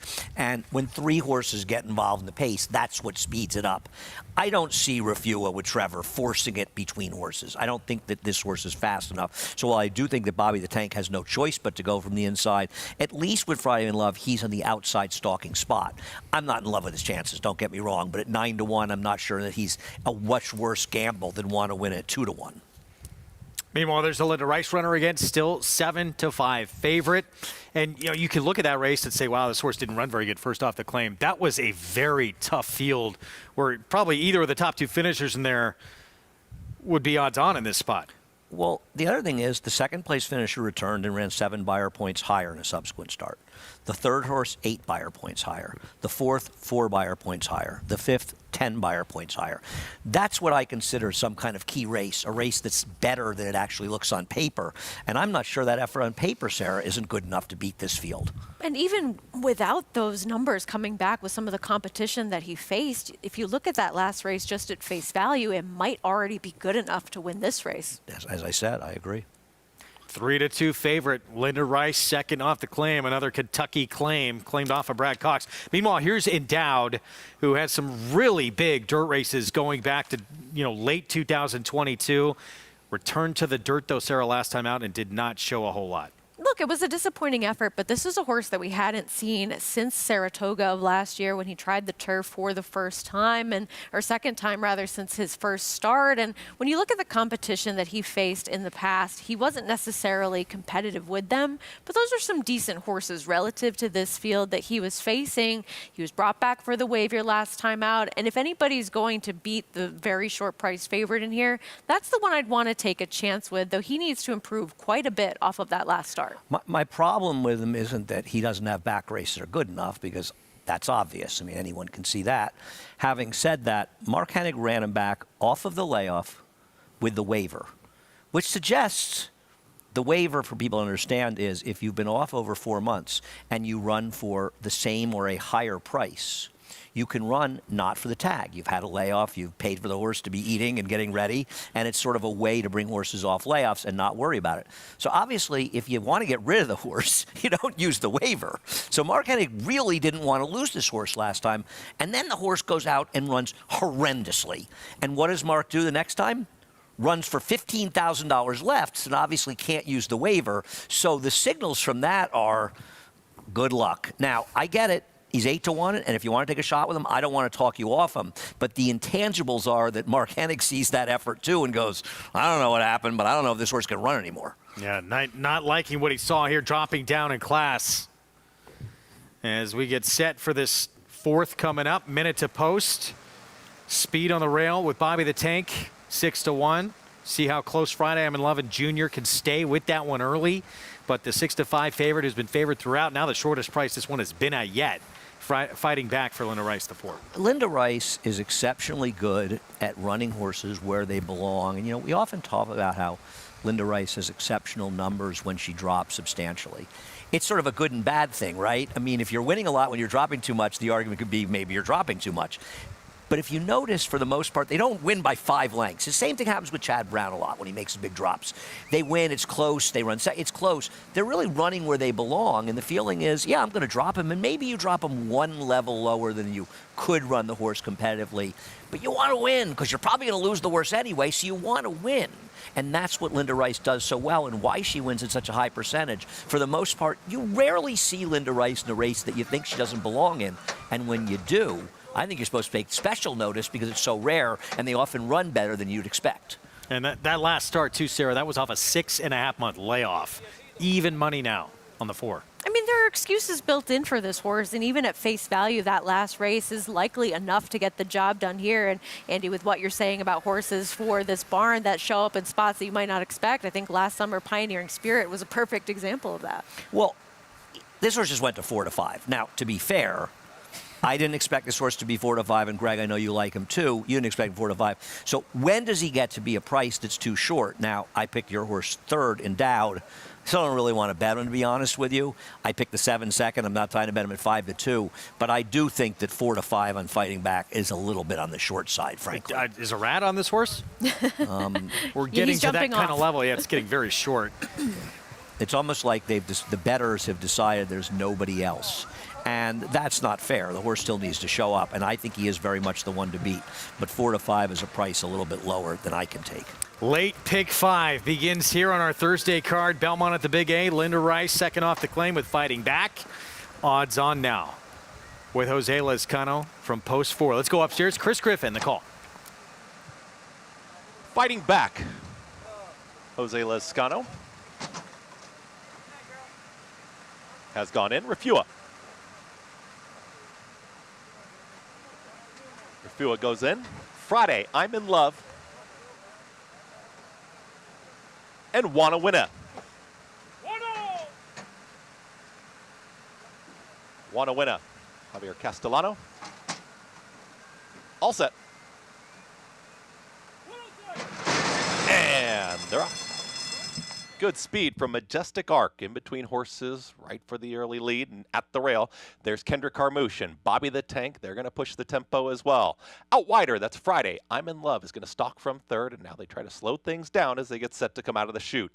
Refua has found a nice spot in fourth. It's to the outside of Endowed, who's in the 5th position, second to last.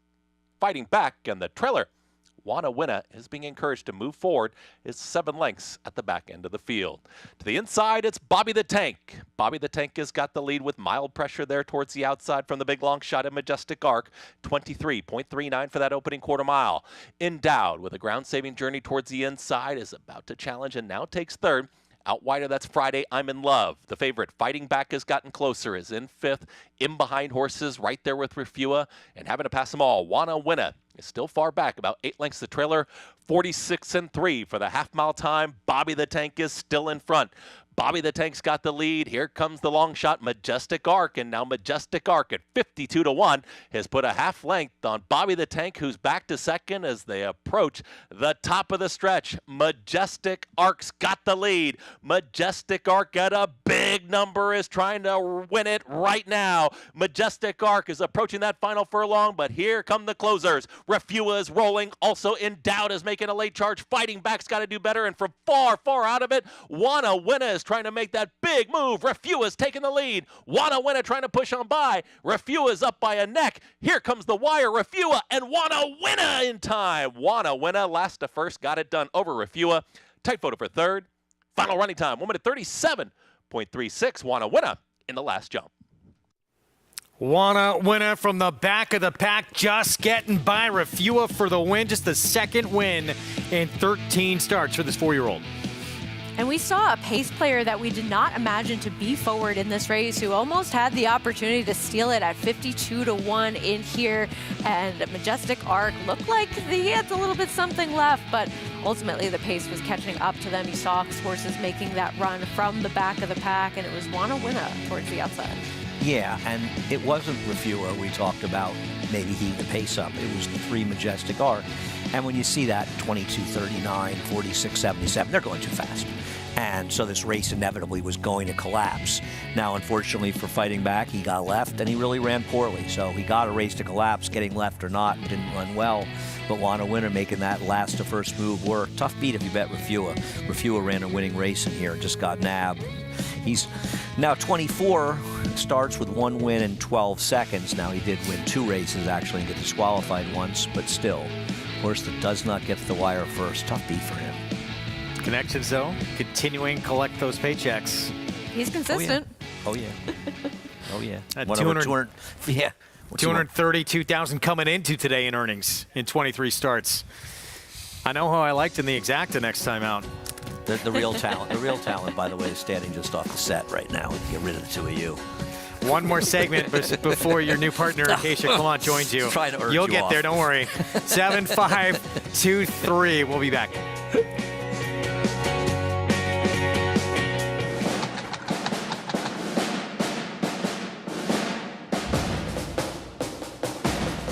Down to the wire, Verstappen. Here's the finish, Ancient Roll. War Bomber's won the King Edward. Shield Team has won the Twilight Derby. Warfront, standing at Claiborne Farm.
Back with you on America's Day at the Races.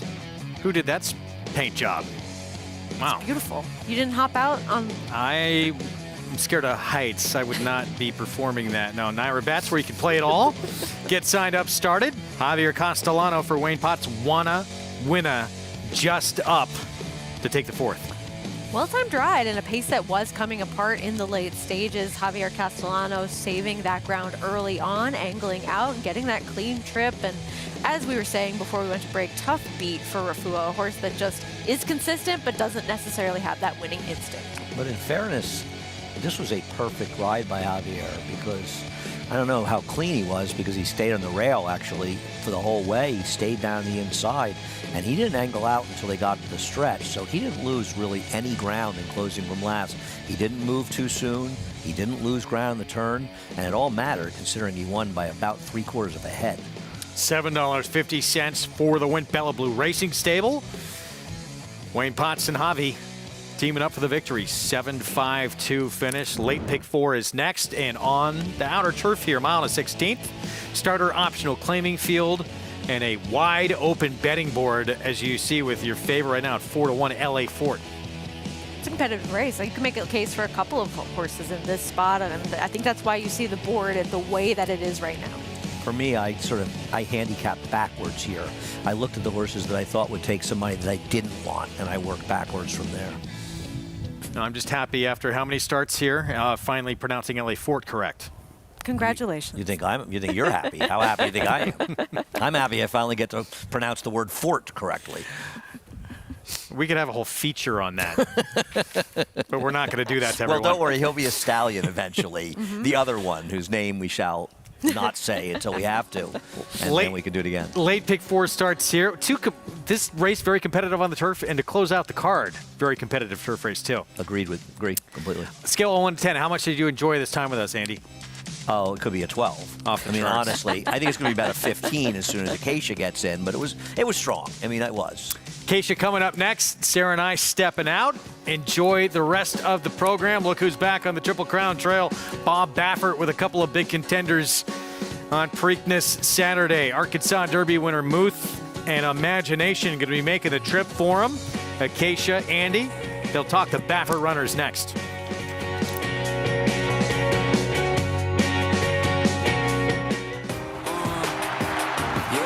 Charlatan is back, and he turns it on with 1/8 of a mile to go. Express Train moves into second. Nashville dropping out of it, and then Collusion Illusion. What a spectacular return for Charlatan, who will romp in the run-happy Malibu Stakes by 4.5 emphatic lengths. Charlatan, ultra impressive. It's a new day for a new king.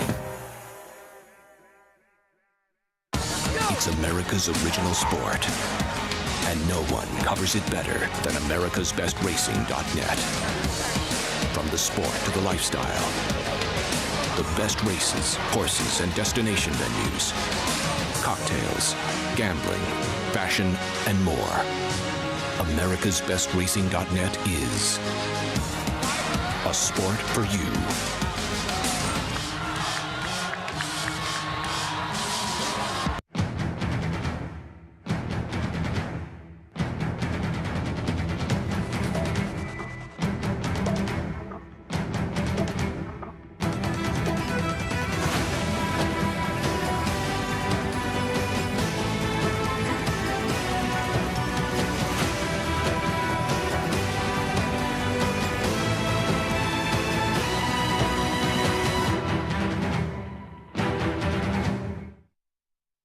The Cross Country Pick 5 combines the best racing from New York with top races from around the country in one bet. Find it in your track menu and play every race day. Races are posted weekly at NYRA.com/crosscountry. General admission tickets are on sale now for the Belmont Stakes Racing Festival at Saratoga, June 6th through 9th. Admission is just $10 on Thursday as well as on Sunday for this historic event. Visit BelmontStakes.com/tickets today.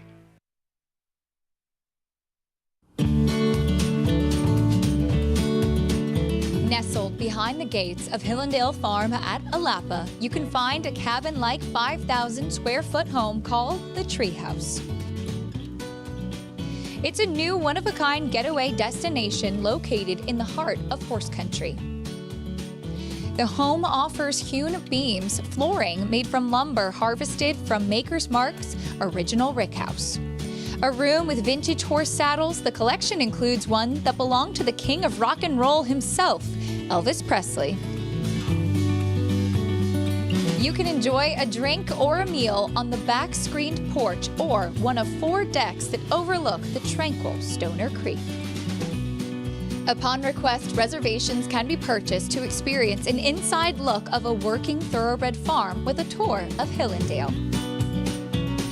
The Treehouse now offers a unique place to stay on the grounds that house the famed Kentucky Stallion Station and Thoroughbred Nursery of Hillendale at Alapa.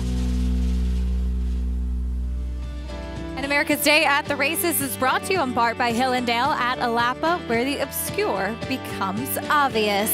Acacia Gallant stepping in for the rest of the day. Andy, you already got warmed up a little bit already. So I've been off for a week, and you've been here, so now I'm ready. That's good. I'm ready glad. I'm glad. Thanks to Greg and Sarah for getting you excited, getting ready for the rest of the card. Well, there's a lot to be excited about. Good second half of the card coming up. And on Saturday, plenty of stakes action to look forward to. Andy, 4 graded stakes in the card. Still makes me sad that the Man of War is no longer a grade 1. But with the different schedules that we have this year, of course, with Belmont Park being under construction, happy we get a chance to run it here during the Belmont at the Big A meet. And as has been the case, it is an international affair with 2 Charlie Appleby runners. And I'm going to tell you, it actually came up relatively a grade 1 race for this turf division here with the presence of Nation's Pride, particularly in here. So they've downgraded it, and I get it. There's a lot of downgrades that should be made in the country that aren't made, and I sort of understand this one. I just don't think it's necessarily consistent with downgrades that weren't made or some upgrades that were made, particularly at the Kentucky Downs. This was a poor running of the Canadian International, a once historic race, just another race like the Washington, D.C. International, completely ruined by the Breeders' Cup and truthfully the Man of War as well, and the fact that people rarely run their horses. But this was a very nice effort against a very subpar field. I have mixed emotions about a horse that's going to be a short price near. I agree he's kind of the horse to beat, but are we ever sure he was that good, Acacia? I was just going to ask you that question. Also, he has a layoff to contend with, Nation's Pride. Obviously, he's been effective coming here to New York during the Belmont at the Big A meet in 2022. He won the Jockey Club Derby as a 3-year-old. He has not raced since Bahrain in November. Connection saying he had a little bit of an issue after that race, given the winter off, and we do see him coming back here. Maybe just dressed up a little bit by the number of wins. But when it comes down to it, I think it's important to note, too, he was absolutely crushed by his stablemate, Rebels Romance, the time he ran at the Breeders' Cup. I agree. And when he was running effectively in our 3-year-old races, they weren't exactly the strongest fields that year. Stone Age, who was in there, has proven not to be very good. Obviously, Classic Causeway is a dirt sprinter, even though he keeps running in long dirt races and long turf races, and he proved not to be very good either. So I think there's a question just how good he is. He's going to be a short price. And there are a lot of potential alternatives. I won't be surprised when Nation Pride wins. Sure. I just don't think he's worth a short price. We'll see the top 3 finishers from the Grade 2 Pan American run down at Gulfstream Park the end of March. And Cortez was the one who got the clean run, closing on the outside. Tawny Port, a little bit of a tough trip. And there in the green cap is Harry Hood. Yeah, I would say all of these horses had good trips. The problem for Tawny Port was in saving ground, he got caught in behind horses and had to try to rally inside. I don't want to hurt the feelings of the Clement family here, but I'm kind of wondering how good this race was overall, to be honest. For Harry Hood to have run as well as he did, and while he was a great claim by Mark Hennig and they've done well with him, I'm just not sure he's as good as some other horses in this race. Cortez, who was making his first start stateside, getting the win that day. We'll see what he does, making a second start against a salty field. A very impressive running of the Man of War, as always. But on the card as well will be the Peter Pan, a mile and an eighth for the 3-year-olds. And we have already been told, Andy, that the 4 Lonesome Boy will go to the Long Branch at Monmouth instead. The 5 Tuscan Gold pointing to the Preakness instead. So it will be a little bit of a smaller field, but we will see if the 7 Deterministic can make amends for poor performance in the Wood Memorial. And, I really hope he does. I'm a fan of this horse. I think he's very good. And I think the one thing you can say about his race not here, This was an excellent, excellent effort. We'll get back to this. I think we need to talk about the Wood because his last race, and it's the same distance as the Peter Pan. I think the question becomes, he ran so badly last time that it's not a true indication of his ability. If he had made a little bit of a run, ranged up at the 8th hole and not finished, I think you could sort of say there seems like a good chance he's just not a router. He ran so badly that you want to give it another chance. And I'm not going to be surprised when Horse was a heavy favorite in the Wood, comes back and wins this race because his Gotham was terrific. I hope they don't give up on him if he doesn't run well in here because I still think that he's good. And if he's not good in the Peter Pan, run him in the Woody Stevens. It's a grade 1 at 7 furlongs, 1 turn at Saratoga. He's tractable, but he's going to get some pace in there, and it's a very, very prestigious race that could make him worth a lot of money at stud. So I hope they exhaust the opportunities with him sprinting or going shorter 1 turn in the dirt if he's not a true mile and 1/8 horse, because I'm sorry, his debut and his Gotham were too good to say he's not a good horse. He is a good horse. The question is, what is he best at? No real excuse coming out of that Wood Memorial performance. Trainer Christophe Clement saying he was not able to get any indication of if he could handle the distance out of that race, so giving him another chance at the 9 furlong try. The Wine Steward, meanwhile, in New York, bred a horse that we did see finishing second in the Breeders' Futurity towards the end of his 2-year-old season, came back, finished second behind Encino. Actually is a favorite in the Lexington last time out. What do we get from him? I wonder if after the race, Luis Saez said, I should have gone. Because he allowed Encino to dictate in the front end. And while both he and Encino saved ground for the majority of the race, the rail was very good this day at Keeneland, and he had to try to rally outside of a horse that was allowed to dictate in the front end, when in fact, maybe it was the Wine Steward who should have been dictating in this race.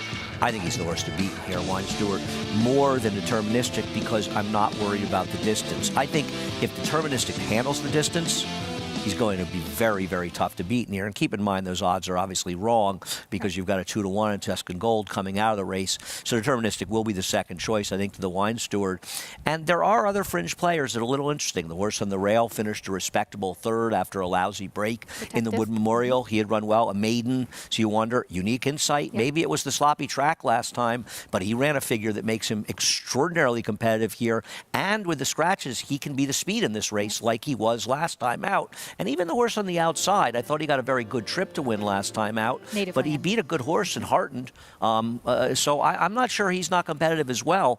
And it's not like this would be the first Peter Pan to produce competitive runners in the Belmont Stakes. We saw that last year. Absolutely. Arcangelo, who won the Peter Pan and then would go on to take the Belmont Stakes and the Travers. Back to today, race 5 coming up next. First turf race of the day. We're going a mile and a 16th for the fillies and mares in the spotlight. Tepid favorite at 3-1 with LA Fort right now as we welcome in Maggie Wolfendale. Maggie, always love getting a chance to talk about these turf races. Absolutely, Acacia. Always my pleasure to be down here because oftentimes you're dealing with horses that are coming off layoffs at this time of year for turf season. And also, you know, you can kind of dig into pedigrees and look at horses' physicality when it comes to horses trying the turf for the first time. Now, we don't have that in this race here, but we do have some coming off layoffs, including number 2, Pentagon, who does exit an allowance race that featured a horse running second, Rambique, who kicked off her season the right kind of way. She won her first start of this year with an 88 buyer. And yeah, Pentagon, maybe she has to step up just a little bit and bring her best here. But looking at her, I think she can. She looks incredibly fit off the bench here for Shug McGahee. Really strong behind the saddle, too. She makes a lovely impression on me. She just looks ready. You know, when one physically looks fit and 2, their head's in the game. She's brought her game face to the paddock, too, as we'll take a look at the horse taking a lot of attention. That's number 5, LA Fort. I think she lost position. She was out of position last time out down at the fairgrounds, which she just never could recover. And then prior to that, her races there make her competitive. And I will say this, comparing her to the last time I saw her, which was back on October 28th, I think she looks better. I think she's actually thrived and done quite well with a somewhat not heavy, but a moderate amount of racing throughout the winter. Great coat, great flesh to her, so all things looking good for a relatively short price. Horse is number 6, Silent Melody. I haven't seen her since the middle of that 3-year-old campaign, and she's done very well. Looking at her, she's finally filled out across her hindquarters. She's dappled head to toe. She's second off the bench here. And she did have a good trip last time where others had a lot of trouble going into that first turn at Gulfstream Park, but at least she kicked it off in style. Acacia, and just a quick note, number 11 in here, Miss Bonnie T, is having a shoe repair as we speak. Okay, Maggie, thank you, Miss Bonnie T, getting a shoe repair. And when situations like that do happen, if a shoe is loosened or one comes off in the paddock, there is a blacksmith on hand to make sure everybody gets all set and refitted. So no stress about that, but thus a little bit of the delay in here. Andy, 3-1 on your favorite right now for Ray Handel. She will try to turn things around. Yeah, and I think the 2 will be favored by post time looking at the doubles. Excuse me. It's fairly close between these two.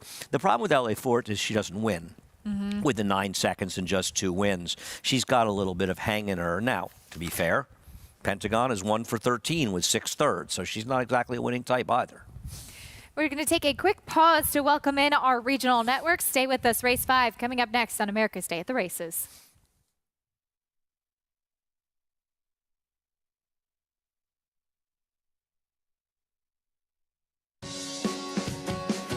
You're watching America's Day at the Races. Glad to have you with us if you're just tuning in on Bally Sports. Thanks for joining us. Acacia Clement alongside Andy Serling, Maggie Wolfendale with us in the paddock as well. And Andy, we're getting ready for the 5th race coming up at Belmont at the Big A on the turf, and pretty wide open betting race as of now.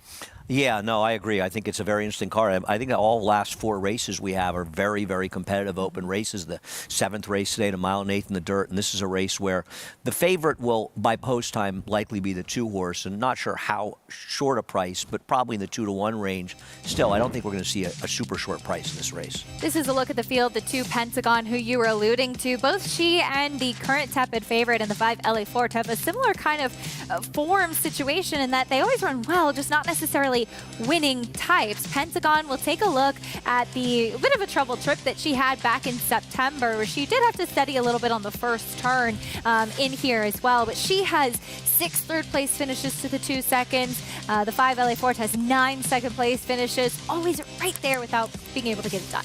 But in her case, at least, she's losing to better horses in general. Absolutely. And this was a superior field to the one that she faces today. And I don't think she had any trouble, per se, that cost her a positioning in here. I would say, if anything, her positioning, being close to a pace that ultimately fell apart, maybe that worked against her a little bit. She draws well on the inside.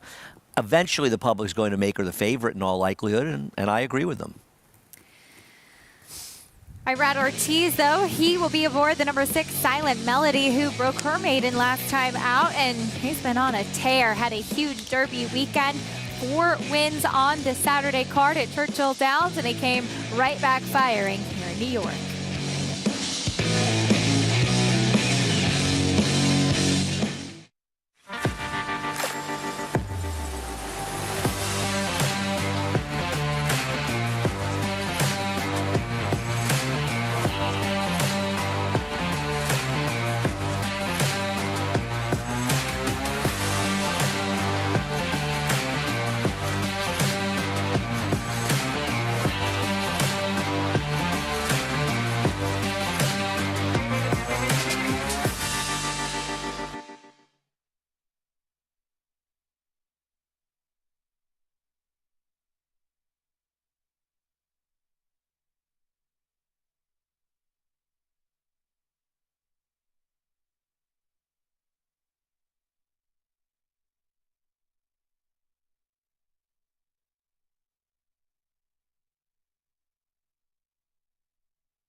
We're back on America's Day at the races, getting ready to meet the field for race 5 coming up. It's mile and a 16th on the turf, fillies and mares in this allowance, and kicking things off with the now favorite Andy Pentagon. Yeah, as we've talked about, just a very logical horse in this race. Here's Miss Christie. Junior Alvarado climbs aboard. She hit the wire with LA Fort earlier, so she has some turf ability, but her recent form in the dirt is a concern. See if she can turn things around on the grass. First time on the turf in a while for Graceful Rose. I thought she was a long shot with a little bit of a chance because she's improved since her turf race and has some pedigree. Here is LA Fort, 3-1. I think she's perfectly logical. Didn't like her last race, but those were much better horses. Maiden winner last out, Silent Melody. Yeah, I mean, she's taking too much money because Irad Ortiz is riding her, and she beat a very soft bunch last time. Here's Annihilate back on the grass. Did have a bit of a trip last time on the turf, but the problem is overall I'm just not sure she's good enough without everything going her own way. Crimson Princess had a win 2 back. Here is layoff runner Cannon Fire. Yeah, this horse has one sort of inexplicably good race that gives her a shot, but that was for Linda Rice. Diamond Status, big price on the board. Yeah, her best chance would be a super aggressive ride and somehow clear, but she does not have a very advantageous post position, and there are other speeds in this race, so I think she's sort of doomed to a lousy trip. I think she's impossible. And after a shoe repair in the paddock, looks like all good to go now, Miss Bonnie T. Well, on her good form in the turf, she's a contender here at a big price. I don't trust her coming off the layoff for new connections, but she's not impossible in this race off her races. We passed on Crimson Princess, the 8. She's a big price at 8-1, so I wouldn't really knock her. I thought she'd take more money in this race. She's been facing much easier in Florida. Did get a win in the non-winners of 2 condition. 2 starts back. See what she can do facing this bunch coming up from South Florida, as you mentioned. The 5 LA Fort now back as the favorite once again. Flavian Pratt going to be aboard this one, but this is a filly who, as we mentioned before, Andy, we'll take a look at a recent race for her. This is back in October, and she's a horse that often runs well, just not necessarily a winning type. But the reality is that both she and the third place finisher, Miss Christie, were compromised because the winner, Miss San Gabriel, was allowed to absolutely waltz on the front end, and it gave her an insurmountable advantage, and they still almost caught her. Now, you could argue that Miss Christie ran a little bit better than LA Fort did here, maybe a little bit of a wider trip. LA Fort was able to save more ground. The problem that I have is that while LA Fort went right down to Fairgrounds and ran competitive races before running over her head, the last 2 efforts by Miss Christie are so subpar in the dirt, a surface that she's at least handled with some credibility in the past, that I just wonder if she's coming to this race in bad form. But Miss Christie is kind of the overlay at 10-1. She's a big price right now, getting back to the grass. From Moore's Horses Warm Up, let's check in with Maggie Wolfendale. And Andy hinted at number 4 in here, Graceful Rose, having a bit of turf pedigree, a daughter of Abali, who he was a turf horse, though we've seen many of his progeny in a limited sample be just fine on the dirt. But on the bottom side, she is half to Just in Time for Wine, who is a 10-time winner on the grass. And I agree with what Andy said when it comes to her form, as it's parlayed into what you see with her physically, that she wasn't as good of a horse when she tried this surface nearly a year ago. She's really blossomed now as a newly turned 4-year-old who has done a lot of running recently. And I think she should handle the turf just fine.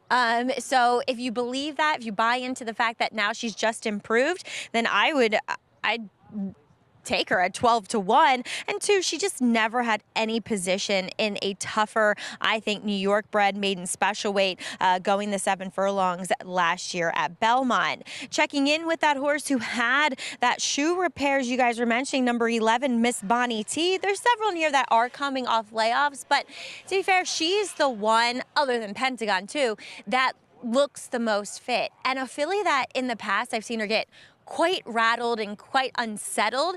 Shoe repair didn't bother her. She's been cool as a cucumber throughout. So maybe just a new level of maturity. Now, as a 6-year-old, I don't know. But again, the post position, not great for this somewhat short run to the first turn drawn on the way outside, Acacia. Maggie, thank you. Good news about Miss Bonnie T, a horse who can be a little bit antsy prior to her races. We touched on Irad Ortiz. Andy, he's had a great week, came back riding in New York on Sunday with several wins, and he'll be aboard Silent Melody. Yeah, and I think if Silent Melody had another rider, she might be 8-1 in this race, so you're taking the worst with her. The interesting thing, of course, is this race, you go after one after the other. LA Fort, Pentagon, Miss Bonnie T. These are 1 for horses. It's a non-winner's a 2 lifetime. Lightly raced, at least Silent Melody. They're in for the 5th on the turf. Here's Chris Griffin with the call. And they're off. Graceful Rose goes right out towards the front, and there's Silent Melody to join her. From the far outside, Diamond Status wants to be up with the early action, and Cannon Fire in the early mix as well as they start to cross over, get to the rail. Diamond Status and Jose Gomez, they were intent on getting the lead, and now they do. They're up by 2.5 lengths. Cannon Fire is going to stalk from second, let the leader press on. Tight hold there. Silent Melody is in between horses as a challenging third, with Miss Bonnie T, who's going to be in the 3 path as they work to the backstretch. Pink cap is Crimson Princess, is to the outside there in the 5th position. At the rail, Graceful Rose broke with the leaders, now back to 6th and 7th. That's LA Fort in that red cap. Then Pentagon is towards the back end of the field. Annihilate the trailer.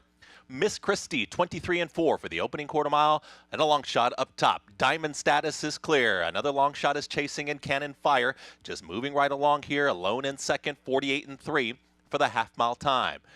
Down at the rail, that is Silent Melody, who's trying to progress, is to the inside here of Miss Bonnie T, who's going to hold that 2-wide position now. Following them, Crimson Princess is ready to challenge. Diamond Status still doing it nicely up top, is up by 1.5 lengths. Under a full drive, that's Graceful Rose from the back. Pentagon starts to warm up to the task as well as in behind LA Fort. As they reach the top of the lane, 1:13 and 1 for 3/4 of a mile. Diamond Status is still there. Cannon Fire is now ready to challenge. Silent Melody is in behind them. LA Fort starts to range up. Pentagon green cap. Grandstand side. Here comes Pentagon. LA Fort is ready to challenge in between horses, but Pentagon with a ton of momentum. Down to these two. A final 16th. LA Fort to the inside. Pentagon to the outside. Pentagon is lunging. Pentagon. Jose Lescano. They get up for the victory. LA Fort second. Diamond Status finished third. And Silent Melody in fourth in 1:42.49 seconds. Pentagon ready to go off the layoff, making her 6-year-old debut. She was flying with the best momentum, as you can even see on the gallop out, Andy, to finish first here in the 5th. And I think this is one where Jose Lescano outrode Flavien Prat. I'm not saying that Flavien Prat gave the 5 a bad ride, because he didn't. And he almost never gives a bad ride. But if you watch, unlike that Wanna Winner race where we were talking about Wanna Winner, much like the winner here, Javier Castellano stayed in the rail, saved all the ground and turned angled out. This horse, Jose Lescano, was confident, and he stayed on the rail every step of the way, and he didn't angle out to the stretch, whereas the 5 moved 2 to 3 wide a little bit earlier, and in that case, maybe kind of costing the win. He had a lot of horse at the end. I'll say. Ready to run again. You know, the Diamond Status, by the way, let's give a little love to Jose Gomez. Yeah. Great job by him clearing to get over from the outside. She wasn't good enough. She had a post that made it a little tough for her, but he did the best he could have because at least he cleared, and that's why he got third. If he wasn't aggressive early, she could have finished 8th in here.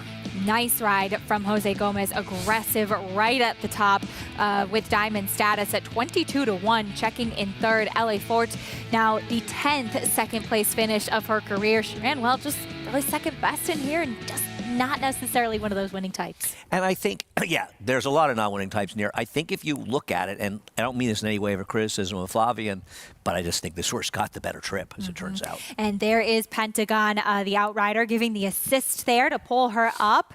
She wanted to keep going. She had run on her mind, and sometimes that can happen, Andy. When they get going, it's hard to get them to stop. She only ran for about 1/8 of a mile. Yes, so. It was just the last big spurt there. Look, she wants to keep going. She is fired up. Jose Lescano got a little bit of a workout there, linked up with the outrider to get picked up 2 to 1 victory for Pentagon. 2-5, 10-6 in the 5th at Belmont at the Big A. Derby weekend in the books. A trip for the ages. What a ride from Brian Hernandez Jr. aboard Mystic Dan. We'll look back on that sensational trip and the huge Derby victory for Mystic Dan. Gunrunner is the sire of 11 millionaires and 10 Grade 1 winners, including Gunpilot, Vava, Toyota Bluegrass winner Sierra Leone, Champion Echo Zulu, 2-time Grade 1 winner Cyberknight, 3-time Grade 1 winner Taba, Track Record Setter Society, Locked, 2-time Grade 1 winner Gunna, and Classic winner Early Voting. Hall of Famer Gunrunner, standing at 3 chimneys. Experience the adrenaline-pumping, suspense-filled action of the Sport of Kings no matter where you are with Naira Bets. It's fast, easy, and secure. Download the app today and start winning with our lucrative weekly promotions, thrilling handicapping contests, and a one-of-a-kind VIP rewards program. Don't just watch horse racing, be a part of the action with Naira Bets.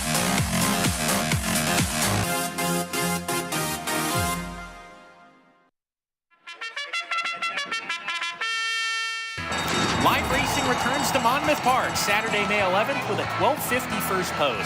Monmouth's 2023 season featured our highest average field size since 2015, the perfect recipe for a prolific payday. With a stakes race every Saturday and Sunday, plus our win early pick 5, Monmouth Park is your summer place to profit. Joining us on site, lock in your odds with fixed odds wagering at Monmouth Park Racetrack.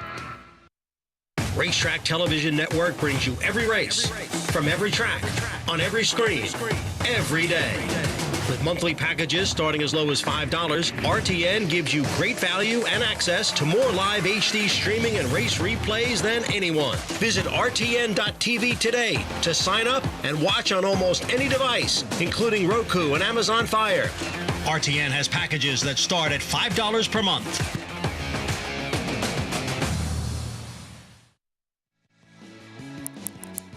Welcome back to America's Day at the Races. Glad to have you with us as we just saw a fun finish in race 5, Belmont at the Big A, first turf race of the day. We love getting a chance to talk about these turf races, Andy. So often there are exciting finishes, much like we saw here. It was a logical result, but you love to see a mare come back at the age of 6, like Pentagon, full of run and ready to roll. And look at just the difference. It's not like Flavion's in the 2 path. He's not losing. Actually, he's not losing a lot of ground. And he comes out in here. Actually, he was outside there. He was rallying wider with the number 5. And once again, you got to dance the girl that brought you there. But as far as this horse, I just think that Jose Lezcano had more confidence in his horse finishing because he rode with confidence. And listen, if the winner hadn't won this race, you might be saying Jose was a little too overconfident, Pentagon, but he wasn't. He knew what he had.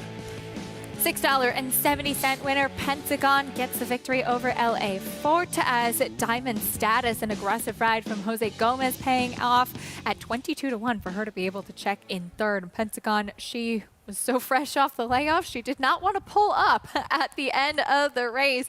Had to link up with the outrider to get a little bit of assistance there. And as we often see, Jose Lezcano riding in top form, an underrated rider that I think really rides the turf very well too, Andy. Yeah, I think that Jose is a rider. Underrated is a funny way to put it.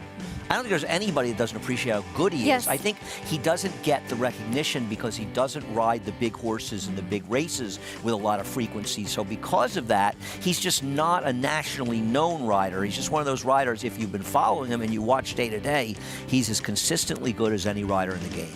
He'll be aboard 5-2 shot. She's a little edgy in the upcoming 6th race. That'll be a dirt sprint claiming race coming up next, as we'll see if he can have his own little rolling double here. As far as She's a Little Edgy is concerned, the 3 in this spot. First off the claim for Linda Rice. Always a dangerous move. Yeah, she's an interesting horse. Can she get clear? I think she needs to lead to win. The interesting thing is all the early money that the number 2 is taking, Fancy Azteca. She's actually second choice looking at the doubles. 4-5 right now with Irad Ortiz. For more, though, on Pentagon's victory, let's go down to Maggie. Always a pleasure. I walked into the paddock office today, and there was Shug holding it down in the paddock here at the Big A. Shug. Always good to see you here, especially in the winner's circle. Pentagon, she was full of beans, full of run here today. She was. I thought Jose rode a good race on her. You know, she didn't show a lot of speed leaving there, which I thought she would. And, you know, he set pacing on her, and, you know, he didn't really have any place to go around the turn, but when he got her to the outside, she finished up well when he asked her, and, you know, we're pleased with her. Looked as though she could go around again. So when you see that from a horse coming back off a layoff, you know, how much does that play into, the campaign that they put forth? Well, I mean, she's coming off a layoff, and for her to be able to finish up that well and gallop out as well as she did, you know, it looks like that my son helped me a lot with her and at Keeneland, and I think that, they did a good job, and she'd be fit enough to do whatever we want to with her. We had her ready to go. Signator coming up in today's featured 7th race. How about him being ready to go? He's coming off a little bit of a freshening since you saw him in the Fred Hooper. Taking the blinkers off today. Talk a little bit about that decision. Just didn't think the blinkers were doing anything, Maggie. His races were good. His last, 3 or 4 races were good, except for the Fred Hooper. That was sort of a last-minute decision. Going a mile, coming off those 2-turn races probably wasn't his gig. He probably rode him away from there a little bit more than need be, and kind of took him out of his game plan. And today I'm going a mile and 1/8 around 2 turns here. He's running good over this track, and I'm just going to let him do his thing and see where we are. But he has, with the freshening, and he has trained very well. As 1/2 of his starts here at the Big A. Looking forward to him coming up, but nice way to kick off the day with Pentagon. Well, yeah, I am looking forward to Signature to see where we stand. Hopefully he'll be the kind of horse that, we can use in bigger and better things as we go along. Exactly. Looking forward to seeing him back in stakes races soon. Shug, as always, thank you for your insight. All right, Maggie, thank you. Always a pleasure catching up with the Hall of Famer, Acacia. Some good insight as always, Maggie. Thank you. And yeah, we'll get a chance to see Signator coming up in the 7th race. That nice allowance, Andy, with the blinkers coming off. And while he didn't run well in the Fred Hooper, that has turned out to be a productive race with horses coming out of it and running well in the future. And first start since the end of January. And his races before that were very good. He should have probably won the Queens County. He broke slowly. I mean, he cost himself the victory by breaking about a length or so slow. And he really finally was starting to show promise. They paid an awful lot of money for him, $1.2 million. 1.7. But he started 1.7. Started to come into his own. Got a ways to go to be worth 1.7 million. But he started to show some real promise. And it'll be interesting to see what he does. It's interesting. He's a horse that's probably hurt a little bit by us not being at Belmont Park. He would love because at 1 1/8 one turn where the pace heats up, that could really help a horse like Signator. A horse that has talent. We'll see if he can put it on display today in that 7th race coming up a little bit later on. As we mentioned before the break, the Kentucky Derby was in many ways, Andy, a story of trips. We're going to focus on the start on the eventual winner, Mystic Dan, and your post-time favorite, Fierceness, who got himself in a good position early. But the ride and the trip, the saving ground from Brian Hernandez Jr. on Mystic Dan is what made all the difference for him to get the victory. I thought my friend David Argona made a great point when he said it's like Mystic Dan was in a bubble. Yes. Everything happened. He just sort of he's like, some people remember a character in Mr. Little Big Man, a movie with Dustin Hoffman years ago, walking through scenes of war and never getting hit by anything. Just no matter what happened, he just was isolated. As far as Fierceness, our worst sort of concerns about him are clearly true. He's one of the most talented phonies I've ever seen. When things go well for him, he's capable of running incredibly well. But if he doesn't get everything his own way, and in this case the pace was just too much for him to handle, he falls apart. Now, I thought Resilience actually ran well in here.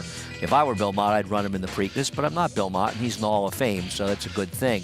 But as far as Mystic Dan, I think it's a little unfair for people to say that he was supremely lucky, because he was probably 3rd best in here. He wasn't 8th best getting the win. He was probably 3rd best. And I love the fact that Brian Hernandez finally got some well-deserved credit because he rides like this consistently. And I think Brian clearly understood, I'm not going to win this race without taking some chances. And I'm going to have to get everything to go well. But he's the only horse that was reasonably close to pace that finished anywhere near the front. And I think he deserves some real credit for that. And your instinct originally is to say, oh, the other 2 horses ran so much better. Okay, maybe they ran a little bit better. I don't think they ran so much better. He ran a very credible race. And you know what? You win the Kentucky Derby, you probably did get a little bit lucky you got lucky not to get unlucky.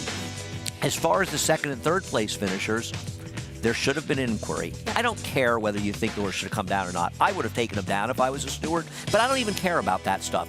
The fans need there to be inquiries. And for the stewards to come out the next day and say, we looked at it, we didn't place it, that's even more insulting. You need to tell the bettors, you need to tell the connections, you need to tell everybody we are looking at it, but the bettors in particular, because this is a foul, and at the very least, it's an interpretable situation where he's coming in. And we know what Sierra Leone does. And Tyler Gaffalione, if they give him days, that even further proves to me that there was a level of incompetence. Because stewards love to give days when they blow it. Tyler didn't do anything wrong. He's got a lug-in horse. he was trying to keep him off the other horse. For to hold Tyler Gaffalione responsible here would be a travesty. And Sierra Leone ran very well. He also got a sensational ride by Tyler. He saved ground in the first turn. There was a horse outside of him. He kind of got that horse away from him a little bit. That was going to be a problem. Then, who was he following? He was following Forever Young. It's like he knew. Yeah. And then he made a move inside of him around the half-mile pole. And I think that Tyler probably knew, I can't move inside this horse because of who I'm riding. And he let him go just for a split second. And Forever Young got ahead of him, and he went around him. He lost a little more ground, but he was in a more comfortable spot. Forever Young was wide in the first turn. Sierra Leone was on the rail. He covered more ground, about 16 more feet, I think, according to GPS. Mm-hmm. He was wider. I do think Forever Young actually is the one who ran the better race, and I think it was close with Sierra Leone, and the third best race was run by Mystic Dan. But you know what? Mystic Dan was tractable. The other two horses need to make up more ground, so they gave himself more to do. But Mystic Dan also drew very well, as did Sierra Leone, because in his draw, the two helped him. He never had to worry about getting off the rail. Nice performances by all three. I'm sorry Forever Young is going back to Japan. I'd love to see him in the Belmont Stakes, where I think he'd win. Sierra Leone's probably going to be the horse to beat in there. And Mystic Dan, he'll go to the Preakness if he's doing okay. Ken McPeak understands.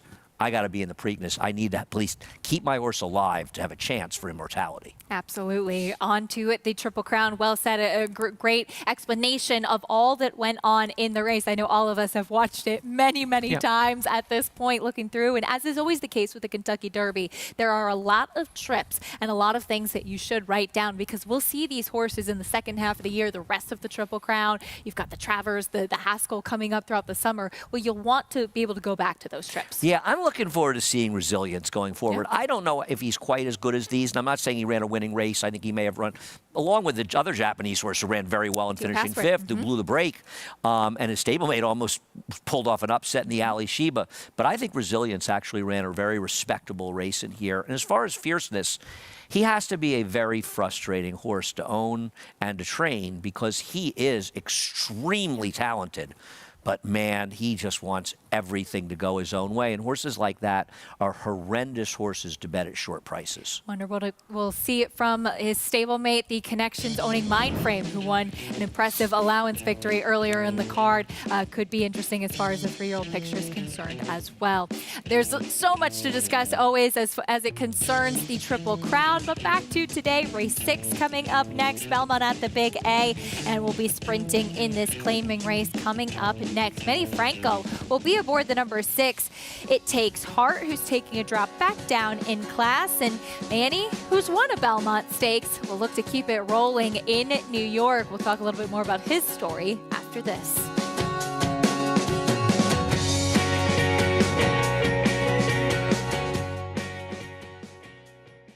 Good Magic is off to a meteoric start at stud, having sired 2 Eclipse Award finalists in first crop Kentucky Derby champion Mage and second crop Grade 1 winning 2-year-old Muth. With just 2 crops to race, Good Magic ranked 21st on the general sire list with nearly $10 million in progeny earnings. Mage's graded stakes winning full brother Dornoch is one of the leading contenders for this year's Kentucky Derby. Good Magic, the classic sire.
Welcome back to America's Day at the Races on Fox Sports. Glad to have you with us as we're getting ready for the 6th race of the day. Coming up, it's the number 3, She's a Little Edgy, Jose Lezcano, looking for his own little rolling double here that's currently the favorite. But Andy, Manny Franco will be aboard It Takes Heart. And Maggie, I think we're going to start there with the paddock report.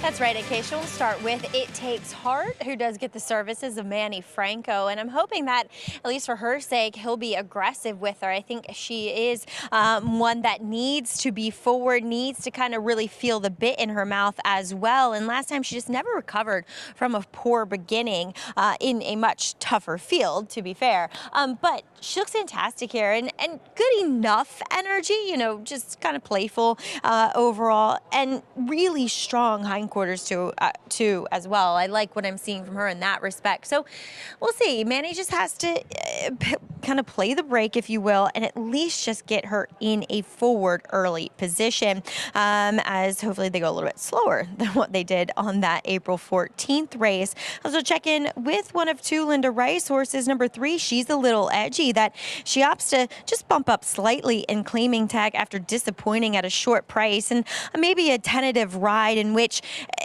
she went out to the lead, and then Jackie the Joker was just, I don't know, running off or just more intent on getting it that day. But she was taken back, and she was never able to then get by Jackie the Joker, nor the other 2 that finished in front of both of them. But I always think it's positive when Linda brings a horse off the claim and is somewhat aggressive with it. When a horse disappointed at a shorter price. She looks phenomenal here. I mean, really strong, compact, well-muscled, healthy, and I like a little less ground for her. I think the 6 furlongs is ideal for her overall, and she certainly does know how to win her races, being 9 for 29 lifetime. Acacia? She is Hickory. Maggie, thank you. First off the claim for it, Linda Rice. She's a little edgy, trying to get back on track and back to the winner's circle. She's also turning back in distance a little, Andy, as far as the 3. She's a little edgy. Tried the 7 furlongs last time out. Yeah. That's fair, but I think what she showed is she can't win without the lead. Yes. And if Jackie the Joker is super aggressive again, she won't get it. She outran her last time. But also It Takes Heart becomes a very, very key player in here. With a clean break, she could make her life tougher. She's a little edgy. Meeting the field, starting off with the entry. Here's Icy Reply. Speaking of horses that like to run second with 15 seconds and 48 starts, but she is consistent. And there is Jackie the Joker. She can be forwardly placed. I bet her last time, and she ran a huge race, setting a wild pace. With this post, she can probably stalk, and she's in good form. Fancy Azteca took all the early money. I like her chances a little bit in this race to bounce back, but not at a short price. She's a little edgy, co-favorite. She needs the lead. If she isn't able to control, she's in trouble. Violent Vixen first off the claim. Yeah, I think she'd have to improve immeasurably, and I doubt she does. Manny Franco's mount, It Takes Heart. She's got to be forward in here. How's the pace going to develop? And number 7, she's fresh today, Obrigada. I like Obrigada's chances here. I think she ended up down towards the inside last time, which may not have been the absolute best place to be. Those were much better horses. I think she fits here. And I don't think it's taking as much attention because Jose Lezcano's on the other Linda Rice. But I think she's the Linda Rice you should be scared of. Linda with 2 in here. Some good news as well. Naira Bets contests are back. The $40 Friday Feeder contest is a low-cost way to earn your entry into the $300 Saturday contest. Registration closes before Belmont at the Big A's. 3rd race post time on Friday, May 10th. Visit naira.com/contest for more information. Fun to have those back, Andy. I know they've been very popular. I think it's great to have them back, and I know that people like them a lot. It's a fun thing. You have to play them through Naira Bets, but I have a lot of friends who play them, and I like the idea of the Friday Feeder contest. You have until I think you have until the second and race 3 each day, so you don't have to sign up the day before and have a chance to qualify for just $40. But even so, live money contest, you keep any money you make, so even if you're not in the prize pool and you did okay, you keep the money. I love contests like that. I think it's the best way to determine people's skills because handicapping is a part of the puzzle, but the most important part of trying to become a successful horse player, have success at any level, is learning how to bet and learning how to use your selections to maximize them in making money. It's not easy. And and that could be something that's a little bit daunting as well for new players, so a perfect opportunity to get involved. There is a look at the number 3. She's a little edgy. There are 3 horses on the board now at 5-2. She's a little edgy, and we'll take a look at a recent start for her. This is back in April, where she finished 4th. Jackie the Joker finished 3rd this day using her speed. And Andy, as you pointed out, She's a Little Edgy has shown that she runs her best races when she is on the lead. Yeah, I think your 7 furlong claim is a fair one, but I don't think that's what happened here, because she really had no finish even if it had been 6. Jackie the Joker, a horse that I have been interested in, that got a ridiculous ride 2 races back and been kind of overachieving. I took a shot with her in here, and she ran a remarkable race, and I'm not going to knock Lane Luzzy. He tried to bottom the field out. She had to go too fast in doing it, but she ran remarkably well. And I do think she's a little interesting, Jackie the Joker. For me, though, having Icy Reply in there dilutes her price, and I can't bet entry, so I could never pick her, though I think she has a chance in here. But I like Obrigado, who's starting to take some money down to 7-2 right now. I think she was in a much tougher spot. She was close enough to a very fast pace that kind of fell apart in there. And she's also running in some better horses. I thought Obrigado is the one who's getting the needed class relief. She's dropping down today, making the 3rd start of 2024. Obrigado and Jose Gomez going to be in the saddle. A horse that often is a little bit revved up in the preliminaries, but he's getting her to relax. And Jose Gomez, we've seen put forth some good rides. We just saw it in the last race on the turf, trying to use the speed of a 22-1 shot. Well, I think the difference we've seen in Jose this winter, and he's been riding very, very well, is he got back to being more aggressive. Yes. And I hate it when an apprentice is successful being aggressive, and then suddenly when they become a journeyman, they decide to be less aggressive. First of all, it's very tough to go from apprentice to journeyman. We've seen some great apprentices that just never made it. And I think it took away his edge. Well, the new aggressive Jose Gomez had a very good winter, and I hope we keep seeing that kind of riding from him, because he's in a very, very tough colony. It's tough enough to get live mounts, and he's got to make the most of the live mounts that he gets. He'll be aboard Obrigado here. For more on horses warming up, let's go back to Maggie. Obrigado, as you guys were mentioning, I guess you nailed it. She's been really, and I would hate to be the pony rider right now, or the pony. She's just very annoying with her mouth and kind of very nippy and mouthy with them. But nonetheless, she makes sense here, and physically she looks A-okay. I'm actually going to side with the other Linda horse, but either of these are good options. I don't think the 2 at 5-2 is necessarily one. I think this is connections, possibly. Rick Dutcher's horses take money. Obviously, he's winning at an incredible clip right now. Arad Ortiz, that has been mentioned many times, and about how he tends to move the board. She looks phenomenal. Physically, there's nothing not to like about her, other than her last 3 races. I know they were in against tougher. Last time she was down on the rail after her former 2 races being out wide, and maybe you didn't want to be on the rail. I don't know. It looked like it was a fair racetrack. She's looked uncomfortable down there too. So you're hoping that she kind of overcomes that today and she's on the rail again. Like I said, I thought there were better options at similar prices and ones heading into this race in better form, Acacia. Fair enough, Maggie. Thank you. 3-1 on Fancy Azteca. And Maggie brings up a very good point, Andy. I mean, I know she was in against tougher, but she has not shown much of anything as far as finish in those last couple of starts. It's curious, since Rick Dutcher claimed her back, she's run badly. But I think that there are reasons for it. First of all, she was 15-1 last time, or a dime short of 15-1. I think there's an argument to be made that as the day went on, and I can make the same one for Obrigado, being down the inside on April 18th might have been a bit of been compromising. I'm not sure, but it could have been. The race 2 back, she did run badly there. I will not argue it. She wasn't going to win that race, but she didn't run well. She didn't run badly her race 3 back. She was involved in the pace that fell apart in there. She was outside, and the rail was the place to be. So I don't think that was a particularly bad effort. And if the rail wasn't the place to be, she's live here. She's a little overbet because Irad's riding her. But I think if she can still run it all, we're going to see her do some running today. I don't have any problem with the notion, I picked her second, that she might just be sort of past her due date. But I do think she can run better today. I don't love She's a Little Edgy. I just think she's become vulnerable out the lead, and the way the 6 is getting bet, and the 6 blew the break last time. If the 6 breaks, she's going. And I worry that the number 3, She's a Little Edgy, needs to be able to control the race to be victorious. We'll find out.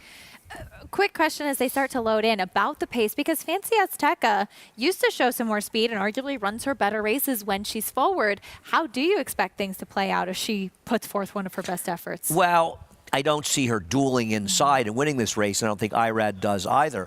But think of the way he rode today's third race when he showed speed, then he forced them to go a little faster. He took back. He did the Migliori, get your position going forward. And I think all of the contenders that can be forward, they have to be sure not to let She's a Little Edgy allow her to control this race. You've got to use your speed, whether you're the number 1A Jackie the Joker, the 6 It Takes Heart, or even Fancy Azteca, because if they challenge her early, she's vulnerable. If they don't, she might wire the field. Interesting race when it comes to the tactics here in race 6. Loading in, Chris Griffin standing by with the call.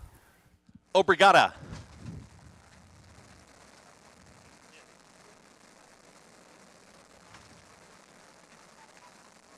Jackie the Joker. Last to load.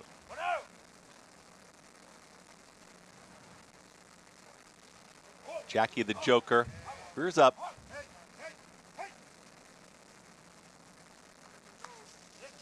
Now moving forward once again. And in. All set. And they're off. Broken a very even line, and they are lined up across the racetrack. A battle on for the front end. It Takes Heart now with the nose in front. It Takes Heart's got the lead. He immediately pounced upon, though, towards the inside. Fancy Azteca. She's a Little Edgy. Also in that early mix, Violent Vixen. Now 3 across the racetrack, but they are working hard up top. She's a Little Edgy with a nose in front, holding that rail position. Fancy Azteca, 22 seconds flat for the opening quarter mile. It Takes Heart is settled off of them 3 wide. Trying to make up some ground here is Icy Reply, is in the purple cap, traveling with the entry mate, Jackie the Joker. They're 4th and 5th. They move as a pair. Losing ground was Violent Vixen, who's towards the back end of the field with Obrigada, who had some fractions to run into. They get set to reach the top of the stretch. She's a Little Edgy to the outside. Fancy Azteca all in towards the inside. Here's the run from Icy Reply, who was settling off the pace, and Icy Reply down the center of the racetrack. She's a Little Edgy is trying to finish the job. Icy Reply is catching with every stride. Obrigada's lugging in and has a lot of ground to make up. A 16th to go. Game effort from She's a Little Edgy, but now pushing on by, it's Icy Reply.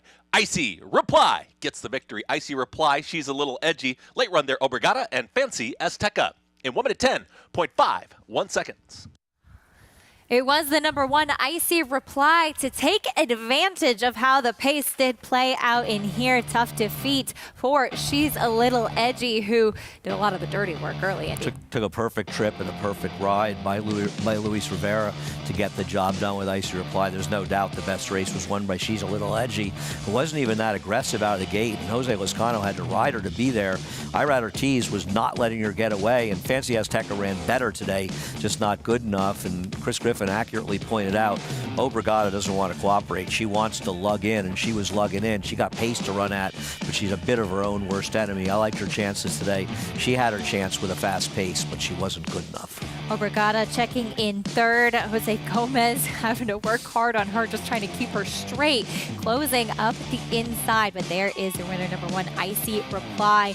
And there is She's a Little Edgy, who had to hit the front first, running very well, just to be run down late. Tough after doing the dirty work up front, but Icy Reply in the perfect spot. 1-3-7-2 in race 6. Luis Rivera Jr. with the victory, dropping back down in class, this 5-year-old mare for Jimmy Ferraro, 9-2 in race number 6. We'll bring you prices in a moment, and we'll take a look at who could be lining up in the starting gate for the Preakness, the middle jewel of the Triple Crown. Bob Baffert has plenty to say about it as he'll bring the Arkansas Derby winner, Muth, on to Baltimore.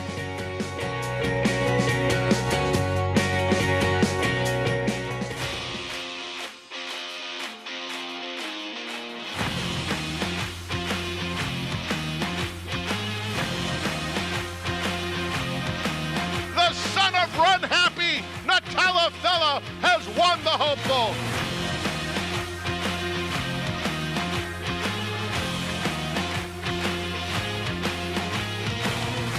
Eclipse champion Run Happy, price for value, and standing strong at Claiborne Farm.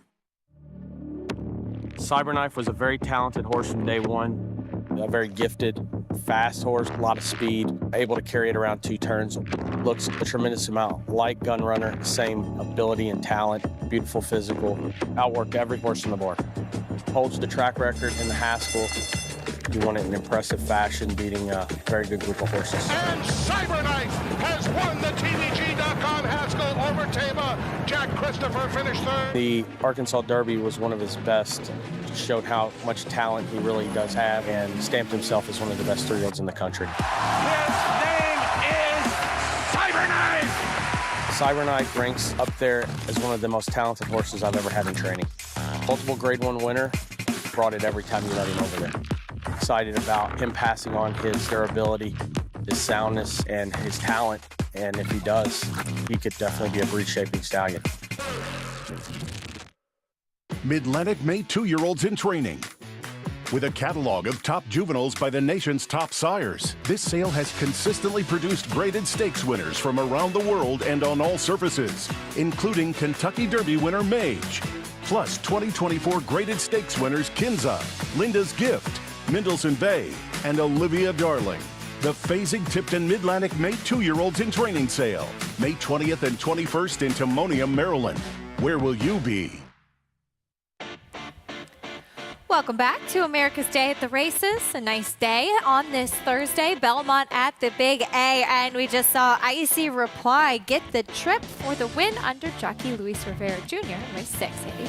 Yeah, this was a terrific ride on a horse that, listen, jockeys are rarely going to be able to win on horses that they made the difference. They got to try to win when they're riding the best horse. Now listen, she's a little edgy, a little unlucky here, but Louis Rivera did everything right to give Icy Reply her best chance. Was she a bit fortunate? Yes. But if he didn't give her as good a ride as he did, it wouldn't have mattered. $11.80 winner for trainer Jimmy Ferraro, who's standing by with Maggie. I am learning the entire family tree here of Jimmy Ferraro, who is standing to my left, and the owners. Kind of a cool situation of how you guys met. Yeah, no, the owner's father went to high school with my mother. He's going to be 92 in July. Well, keeping it all in the family. I like that. But let's talk a little bit about Icy Reply. As you said, got some nice fractions to close into, but she wasn't that far off of it. No, he kept her in contention the whole way. He's got a good future, Lewis. You've used him a lot over the winter with some success. Talk a little bit about, how tough it is for an apprentice to move into this journeyman career. Oh, it's almost impossible, especially in New York. There's just so many tough jocks here that have been here for years. Oh, guys like you supporting him. I'm sure the future is bright for him. And you were also mentioning to me about the dam that she made 70 starts. Well, Icy Reply, 48 starts herself. Right, exactly, if I could do my math correctly. But these kind of horses, this is the backbone of the industry, Jimmy. Oh, yeah, I hope she makes a good broodmare. Produces plenty of sound horses. That's what you want in life, right? Well, congratulations here with Icy Reply. Thanks, Maggie. Have a great day. You too. And I'm sure Diane and her family more than excited to get the win here at Acacia. Icy Reply, it was hard to get her husband, Jimmy, off the phone. I was not going to be able to get my interview. He's a popular guy, Maggie. Icy Reply, congratulations to the Ferraro team and to all the owners as well. Looking ahead to race number 7. Here's that race we touched on earlier with Signator coming back. He's 2-1 here in this spot, Andy, as he does meet some pretty salty company for this spot, though he is coming out with a graded stakes try. I got to tell you, I couldn't take 2-1 anybody in this race. This is a wild, wide open race. Ouster can win. How do you pronounce that? Tabawache, who I picked on top, who's the speed, can win. Signator and Royal Bomber has a chance. Kucher has a chance. Curbstone has a chance. This is a really fun race. Definitely looking forward to that 7th race coming up for the older horses here in New York. But first, as we mentioned, we are coming up about a week and a half away from the Preakness, the middle jewel of the Triple Crown, and always a fun one. Taking a look at the probables here, Andy, as we touched on at the top of the show, Tuscan Gold scratching out of the Peter Pan to go to the Preakness instead. And as we touched on with Bob Baffert sending a couple. Now, of course, we're wondering what will be the ultimate decision as far as Mystic Dan is concerned. Kenny McPeek has not yet committed to going to the Preakness, but from what I've heard and seen from his quotes in the horse training, Andy, it seems like all is positive from what he's seen in the days following the Kentucky Derby victory. Ken McPeek said the same thing that every trainer and of every Derby winner says. We'll see how the horse is doing before committing the Preakness.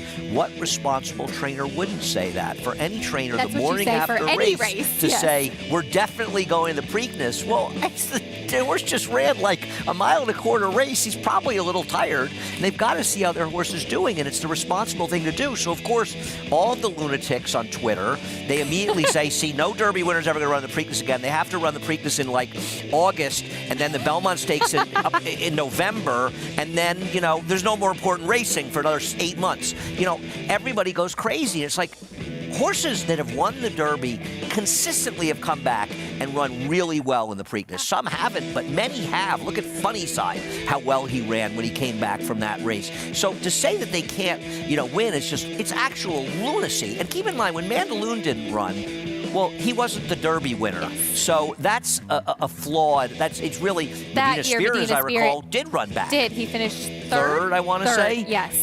So it was probably a little bit more of a legitimate pace.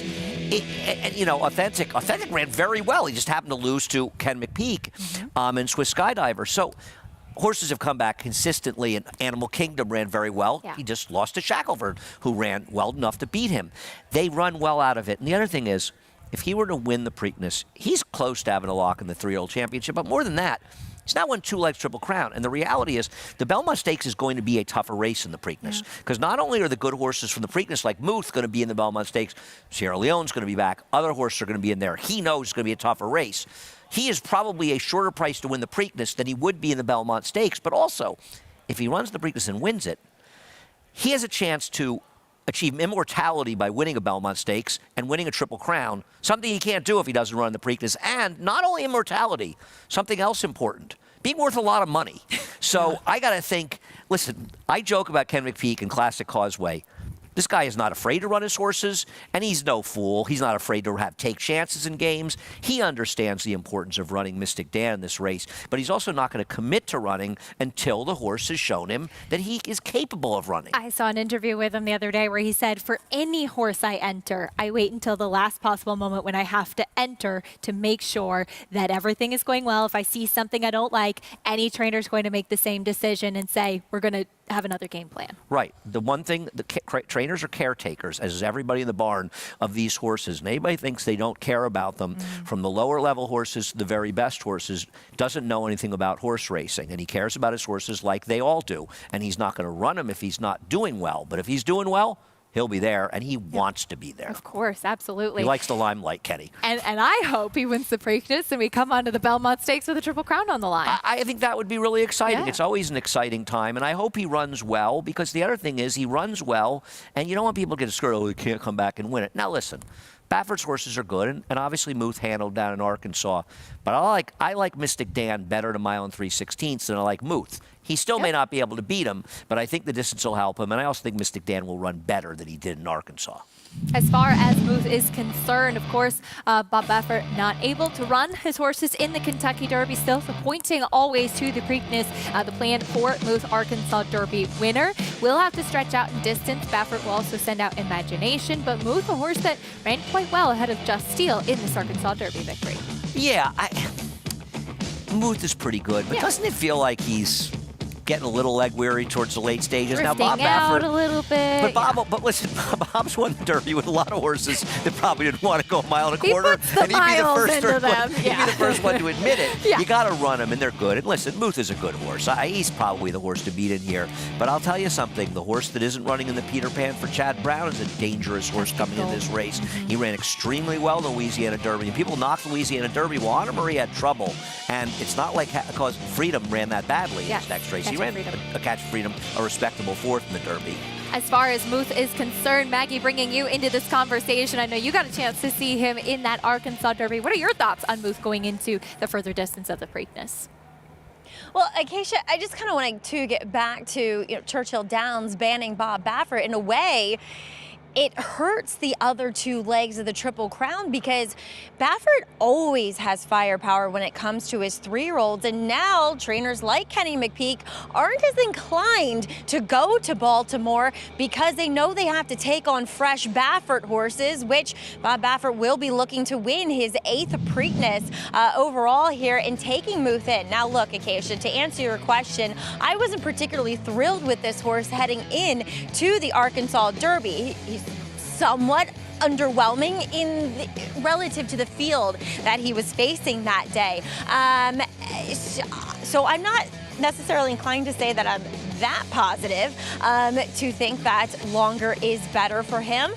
But it's Bob Baffert, and he seems to be able to get these horses to do whatever, and horses that are going to be forward do tend to be lethal when it comes to Pimlico. So, yeah, he's also going to bring in imagination, and this might be Baffert heading into an 8th Preakness win.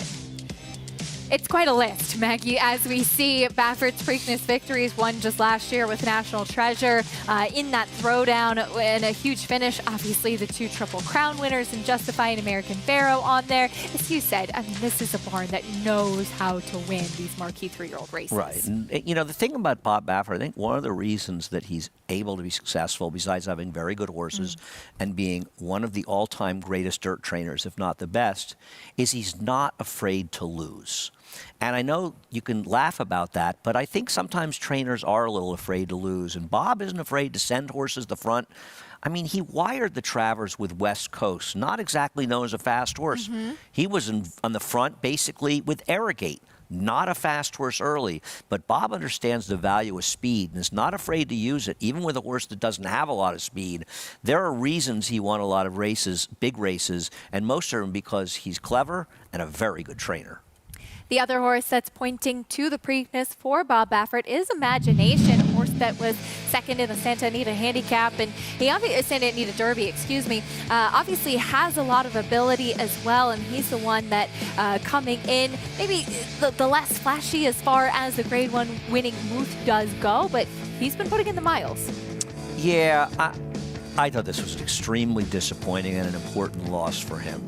Some will say Stronghold ran okay in the Derby.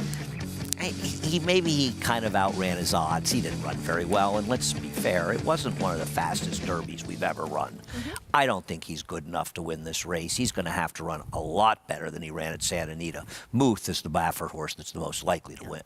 We'll see how it does play out in Baltimore. And then after that, it's on to Saratoga, the Belmont Stakes Racing Festival, June 6th through 9th. And tickets are still on sale for June 6th, 7th, and 9th. Each day is going to be loaded with stakes action, including Sunday following the Belmont Stakes. It's New York Showcase Day. And on Saturday, June 8th, you can watch Be Part of History, Fox Saturday, for the Belmont Stakes at Saratoga. Cannot wait for that. And Andy, if you have any thoughts about coming up, here's a little taste of what you're going to be able to see. As is always the case with Belmont Stakes Racing Festival, but especially this year as it takes place up in Saratoga, excitement each and every day.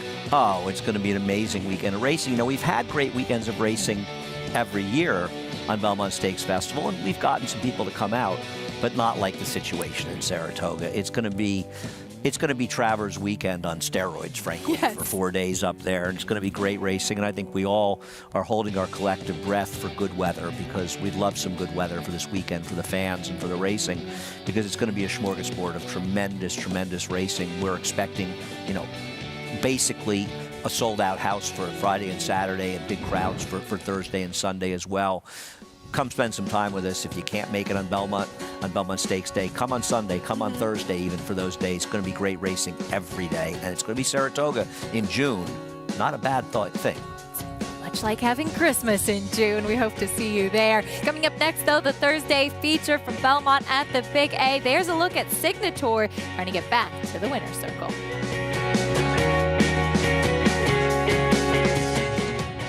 Flightline is in full flight. Flightline turns it on at the top of the stretch, and he's in cruise control. And Flightline takes off. take a good look at this, because you're not going to see this too often, maybe never again. Flight line, 20 lengths clear. World-class racehorse, world-class performance at a world championship event.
Live racing coverage from Belmont at the Big A continues here on America's Day at the Races on FS2 as we have horses saddled ready in the paddock with 9 minutes to go to today's featured 7th race, an upper level allowance going the 9 furlongs. And we see all the money coming in on the $1.7 million purchase once upon a time. That's number 4, Signator, who does return off of a kind of somewhat rare, really disappointing effort going back to the Fred Hooper, in which, talking with Shug McGahee earlier, thought that the mile was actually too sharp for him, kind of never was able to find his rhythm, never able to really find his stride. So they've pressed the reset button, giving him a little bit of time away, taking the blinkers off, and which Shug also said, I just felt as though he doesn't really need them anymore. He's a tough horse to gauge on how fit he is because he always carries a little bit of weight. He's always fairly rotund in his barrel, but otherwise he looks fit enough to me.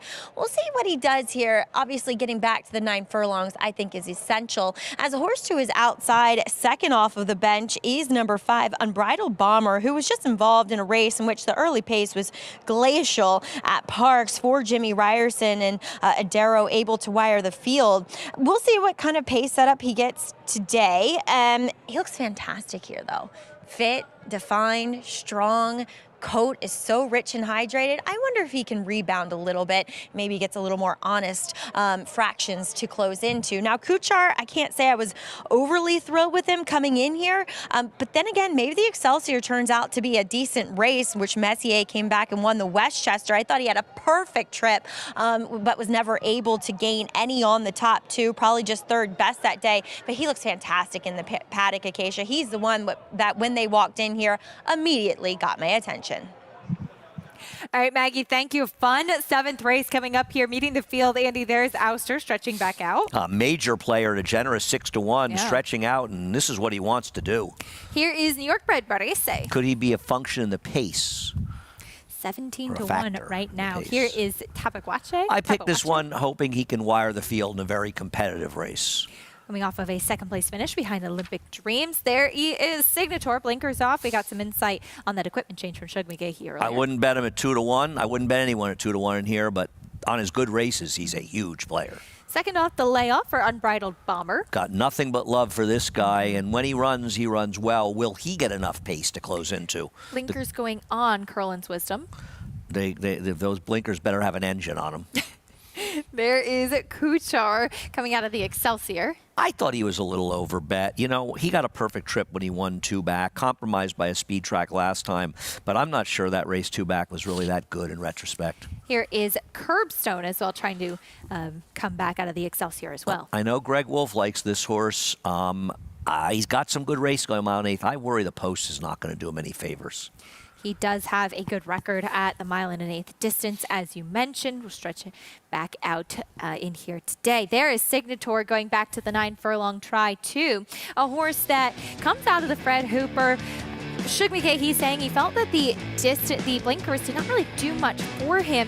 Here's the race in the Queens County, as you mentioned earlier, Andy, where he broke slowly and then never looked comfortable early after that. Yeah, I mean, but the reality is when you lose a race like he did by a very short margin, what do you lose by a half length, and you break a length slow or so, it's fair to blame the break. Now, it's his own fault for getting left, but that doesn't mean he didn't run the best race. What I don't love here is right now, he looks like he's going to run by the whole field. And he actually sort of gets there. He gets in front of the eventual, I want to say, the winner, Krupe, right? He gets in front of Krupe. And he hangs a little bit. So I understand he wanted a mile and an eighth before that. And he's run well at a mile and an eighth. Was he hanging because he got left and he ran there? Or is he a horse that maybe is a little better going a little shorter? And I know Shug talked about the mile, and who am I to argue with Shug McGahee? But I think there is an argument that one of the better races he ran was that sloppy track win when he beat the talented Cascais. So I wonder if he's topping out at these distances a little bit, and he's got to get pace to run at as well. There is a lot of talent that's starting to come to the fore, but do you really want to take him at 2-1 in this super competitive race, which may not feature a particularly fast pace? Here's a horse who does have some tactical speed, which could be to his benefit in Tabawache, a horse that comes off of a second at the mile and an eighth distance last time out behind Olympic Dreams, and maybe his tactical running style could be a big advantage for him here. I agree. I took him hoping he could wire the field. I mean, he loses a tough one here to Olympic Dreams, who wired him. And Olympic Dreams would have a real chance to win this race. Absolutely. He's very good. And I'm just hoping that he can wire the field. I was hoping his speed would be the edge. That's why I picked him. If Barisi gets a very aggressive ride, that could get in his way. But I thought if he could control with Manny, maybe get it done. This is a very, very, very, very competitive race. This is a good one for sure. There he is warming up on track for more in the rest of the field. Let's check back in with Maggie. And Acacia, we'll check in with the bookends of this highly competitive field, beginning with the New York bred Ouster. What can't Ouster do? He can win on the turf. He can win short, long.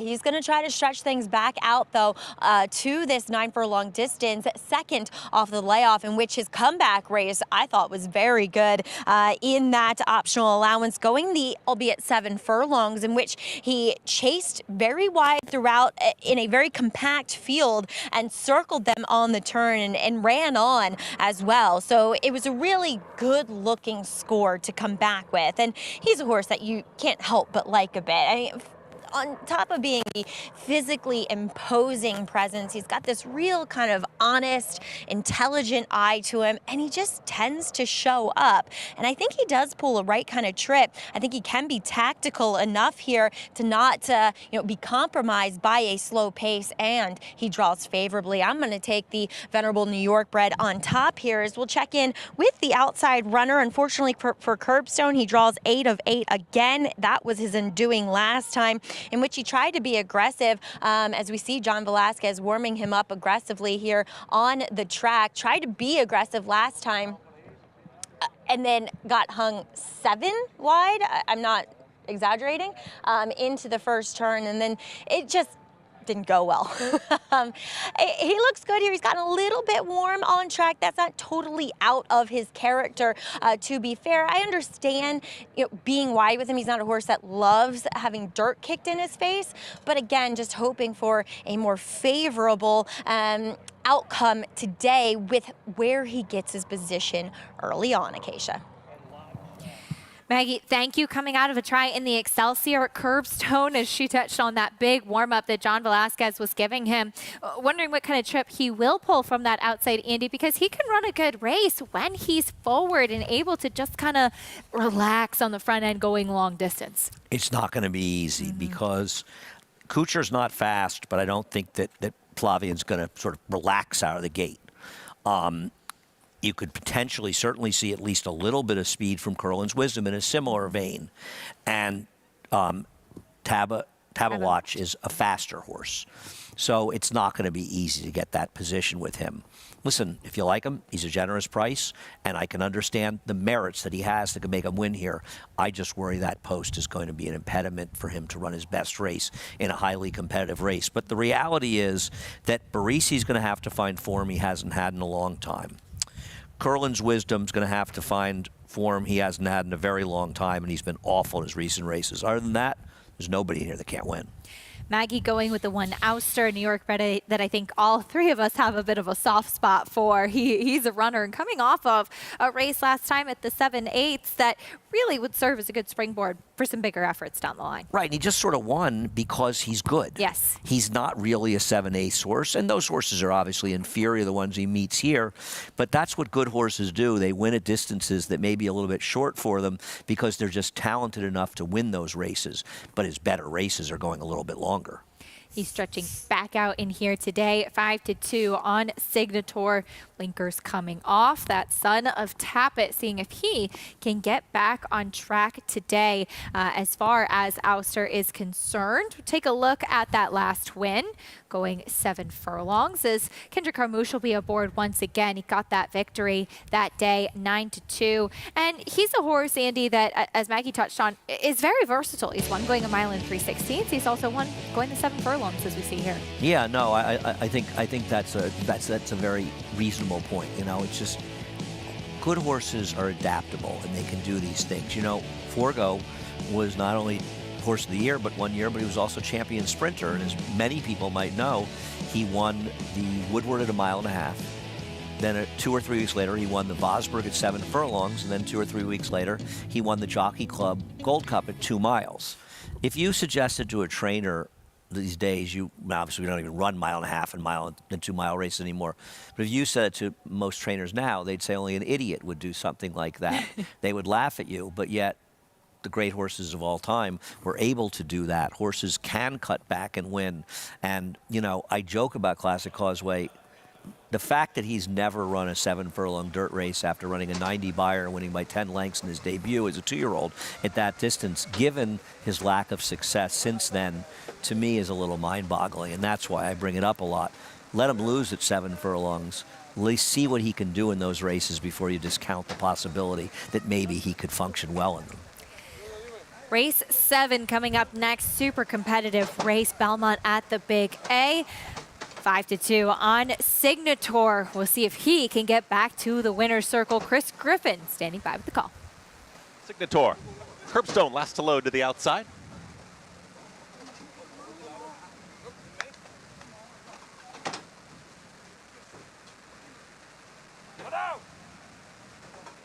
Curbstone. John Velasquez, they go in. All set. And they're off. Awkward beginning for Ouster. Ouster was off away awkwardly. Tabawatch towards the front. Barisi is joining this leader, is going to hold that rail position, and joining them 3 wide is Curbstone. Gets very tightly bunched there as they move into the first turn. Tabawatch has got the lead, and now having to steady there was Barisi, who's now back to a 5th. Lost some ground there going into the turn. They sort themselves out. Tabawatch has got the lead, is up by a half length. Curbstone is ready to challenge, stalking under a snug hold here from second. Out wider, that's Kuchar in third. At the rail is going to be Curlin's Wisdom, is in the 4th position. They really crawl up front now, starting to slow things down. 24-3 for that opening quarter mile. Ouster has worked into the 2 path, is towards the outside here. Barisi, who lost that ground, is back to 6th. Then Signator is towards the tail tail end of the field. The trailer, Unbridled Bomber. They're chasing Tabawatch at 7-2. Tabawatch is in front, is up by a half length. Curbstone is right there, locked in, is in the second position, just stalking this pace setter through a 48-4 half-mile time. Up on the outside, 3 wide is Kuchar, and Curlin's Wisdom still saving all the ground towards the inside from 4th. Auster is called upon for the effort. Here's Signator and Javier Castellano. They're on the move. They're going to be a touch wide, but they're moving with Auster, who got the cue, trying to make up ground. Barisi is towards the back of the field. Unbridled Bomber is launching late as well. 1:12.3 for 3/4 of a mile. Tabawatch is still the target. Dropping out of there was Curbstone, is losing ground quickly as they get set to reach the top of the stretch. Tabawatch is still fending them off as they reach the top of the stretch, but Kuchar is in pursuit with those yellow blinkers down the center of the racetrack. Auster has been under a heavy ride, is now making up ground as well, and Signator's trying to catch them all. 4 across the racetrack here for a final furlong. Tabawatch at the rail. In the 2-path, it's Kuchar. 3 wide. Here comes the run from Auster. Kendrick Carmouche, Auster to the outside of Kuchar. In between horses, Kuchar to the inside, Auster to the outside. It's a photo finish. Looked like Kuchar had his nose down on the line. Auster was right there in the photo. Tabawatch finished 3rd in 1:49.3. Tight photo finish between the number 1 Auster outside and the 7 Kuchar. As we'll take a look at the slow-mo, I think the 7 in the yellow blinkers got the bob, Andy, but it was tight. The number 1 Auster had him before the wire, but the number 7 Kuchar had him at the wire. And I'll tell you, like, Kuchar never looked like he was going to win, because it didn't look like he was catching Tabawatch, and it didn't look like he was going to hold off the 1 Auster. Well, he did both, and he got it done. 3-horse photo, he gets it done, he wins the bob. But, you know, he had the forward position to win the bob, but a tough beat for Auster, who ran way too well to lose. Kuchar gets it done, grinding it out, and you know what? It's just too much to do for Signator making up that ground. The way he finished, I still wonder if he can get him in a mile race, especially one with more pace, if Signator is going to be a better horse in those mile races. Taking a look at the start, there were a couple of trips early on in the race, including the runner-up Auster, who did not have the easiest time of it. Broke slowly from the rail there. Breaking well from the outside was Curbstone, in fact, too. And then Auster's going to get pretty tight in here as Signator comes over and having to steady and throw his head up pretty sharply. All that considered, Auster ran a very good race. He did. He had that trouble. He also saved ground, but he did have that trouble behind him. It cost him a little bit of position. But to be fair, Kuchar was a good 4 wide and then 3 wide in the first turn. So in essence, it wasn't like Kuchar had everything go his own way either. So while Auster, I think people will tend to see the trouble and think it's much worse than maybe the fact that Kuchar was a little wide. So I think Kuchar ran very well. I think Auster ran well too. Listen, they hit the wire together. It was just a bob. I'm going to tell you with Signator, I'm not sure that he's a horse that's going to finish these races that effectively. He had a chance to get it done here, and he didn't finish. You can say, well, he didn't get a lot of pace to run at. Neither did Auster. Kuchar, though, he was in the right position. Rudy Rodriguez celebrating with Randy Sarf as Kuchar gets the victory. Backing up that performance we saw from him 2 starts back. Flavien Prat aboard, as this is a horse who has been right there coming on to a 3rd place finish in the Excelsior, the forward position paying off, but he was also game coming down to the wire. Yep, and it doesn't hurt to have Flavien Prat. That's the 2nd win, I believe, today for Flavien, whose ride on program trading on in the race before the Kentucky Derby may have been, it was overshadowed by Brian Hernandez's ride, and rightfully so, but that was a great ride by him. He's one of the best, Flavien Prat. He's aboard the 4-1 winner here. Kuchar getting the photo in race number 7, 7-1-3-4. When we come back, we'll talk about going down the shore, racing from the Jersey Shore at Monmouth Park, kicking off this weekend. More on that after this.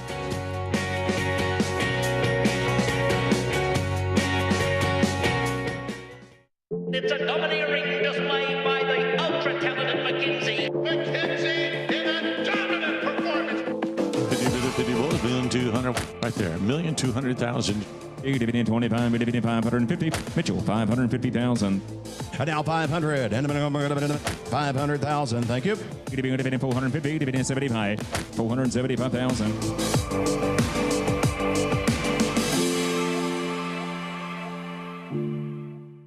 Experience the adrenaline-pumping, suspense-filled action of the Sport of Kings no matter where you are with Naira Bets. It's fast, easy, and secure. Download the app today and start winning with our lucrative weekly promotions, thrilling handicapping contests, and a one-of-a-kind VIP rewards program. Don't just watch horse racing, be a part of the action with Naira Bets.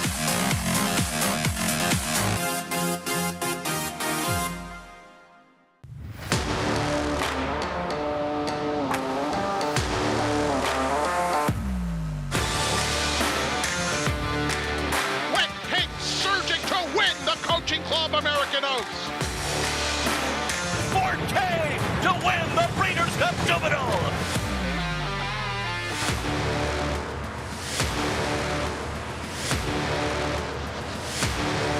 Eclipse champion Blame, standing at Claiborne Farm. There's a big, bold, beautiful world waiting to be explored by you and your friends, of course. But not just any friends, the best of friends. The kind of friends who let you do you. Because in this world, it's positive vibes only. And when you get in the zone here, you stay a while. These aren't just good times, they're the best of times. And your time is now. So come explore. Resorts World.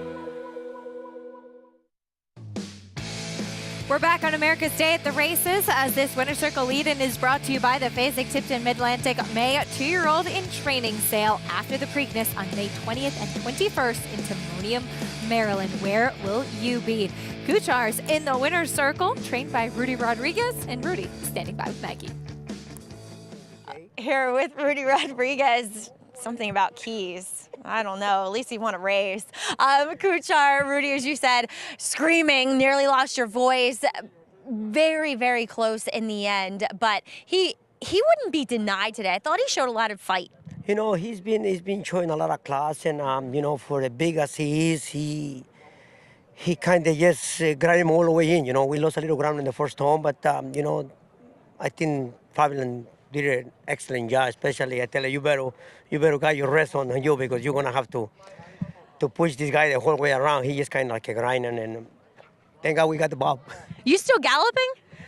Once in a while, you know. This one? Not this one sometimes. But I still get on a couple of them, you know. But it's good. It's good to gallop, you know. I want to try to keep myself in shape still. Maybe 1 or 2 every morning. That's just to keep me in the shape. And little pony action as well. You get to at least watch your horse. I got a lot of pony action right now. Pinky needs help, right? Pinky needs help, definitely. That's Rudy's star exercise rider. Well, Rudy, job well done here today. Kuchar, you tried him in the Excelsior. He was 3rd last time. Is there the option of stepping him back up? You know, I think the owners wants to run him in Saratoga, I think, and stay over there. So, you know, I think the Malina A and maybe a little longer, that's what he wants. And trying to make the owners happy. I mean, that's part of your job. Rudy, congratulations. I think you made him happy today. Definitely. Thank you, Mommy. Thank you, guys. Rudy Rodriguez for LSU Stables and Kuchar getting the job done narrowly. Big smiles, though, all around. A lot of celebration with getting that Bob $10.60 win for Kuchar, who's been in good form lately. They made it a thriller in race number 7, Signature having to settle for 4th. Andy, we talked about what a competitive race it was, and it turned out to be exactly that. No, it was an exciting race, and obviously ahead Bob, and if you're Mark Hennig and the connections of Ouster, you're sick. If you're Kuchar, you're happy, and that's the way horse racing goes sometimes. And you know, you get one side of the bob. You think I never win bobs, but sometimes you do. And we've seen relatively logical results, but this was not an easy sequence to put together. Definitely not with the heavy favorites necessarily getting the job done. So 1 leg to go, claiming race in the 8th on the turf. Non-winners of 2 in life, and the favorites all the way to the outside right now in the number 11 Liars Poker, who is coming off of a 1.5-year layoff. Yeah, I think it's insane to take a short price on a horse coming off a 1.5-year layoff. And it's not as though Liar's Poker was that good. Now, it's 2-year-old form, and the horse did run in a stake, but they're coming back off a 1.5 and running a $40,000 claiming race. He is a gelding, so obviously there are those questions there, but still, to be taking him off a 1.5-year layoff at a short price, just not for me. Comes back as a gelding on that big drop in class. We'll see what Liar's Poker has to offer in the nightcap coming up. Nice big fields, nice and easy way to wrap up the day, especially if you're alive in the late big five. But we love turf racing yes, because there are big fields and opportunities, the opportunities to find some prices, and I think that might exist here. Well, you can join us in welcoming Monmouth Park to the America's Day at the Races lineup. Live on-site coverage kicks off opening day on Saturday, May 11th from Oceanport, New Jersey on FS2. Our Richard Migliore was down there this week for a press conference at Monmouth Park and got a chance to catch up to some trainers and jockeys that call Monmouth Park home and are really excited about the meet coming up. Let's hear what they had to say. Well, it feels like home to me now. I've been coming here for 10 years. I bought a house here 5 years ago. Now I'm married, have 2 small children here. So we love coming back to Jersey Shore, love coming back to Monmouth. It's a very family-oriented place. Yeah, just love being back here. It's such a wonderful place. The people here are fantastic. There's really high-quality horses, really high-quality horsemen. Last year, I got to learn a lot. I got to ride some really exceptional horses and develop new relationships with some really wonderful trainers, jockeys, lots of people to learn from. The atmosphere is fantastic. Loads of people come to the races. It's amazing. And my brother and I grew up at Monmouth Park, and it's a special place, beautiful racetrack. Dennis Reyes and his team, they've kept the beauty of this track, and with their efforts, we're here still racing, which is unbelievable. We can't wait for opening day this weekend. We're very excited to have Monmouth Park on the program coming up. And Andy, you and I were talking about it before the show started. It's such a charming track, a great place to go and spend an afternoon, bring the family. Just a really, really fun place to be and watch races. No, I'm a big fan of Monmouth Park. I think it's a great, great place. Don't get enough opportunities to go there, actually. Haven't been there since we covered some races there back with Fox back in 2015, but made some trips there earlier in my life a lot, and it's just a great racetrack. The feature on Saturday will be at the Long Branch. We'll go as race number 7, mile and 70 yards on the main track, and take a look at Harton, who was beaten a neck by Native Land, who will be in the Peter Pan this weekend at Belmont at the Big A as well. And Harton, a horse who actually ran pretty well, all things considered, with the pace in the Tampa Bay Derby 2 back as well. And this race will be run after our Peter Pan. Keep an eye on the horse on the outside, the Peter Pan, to see how he does, because he does catch Harton in this race. I thought Harton actually ran well in the Tampa Bay Derby, because despite the slow pace, he made up some ground in there and had some promise. This was a disappointing loss. Did maybe they move a little too soon with him? Maybe. I still felt he should have won this race. As far as the competition, I'm not certain who he's facing, though. I have a soft spot for Sea Streak. I've always liked that horse.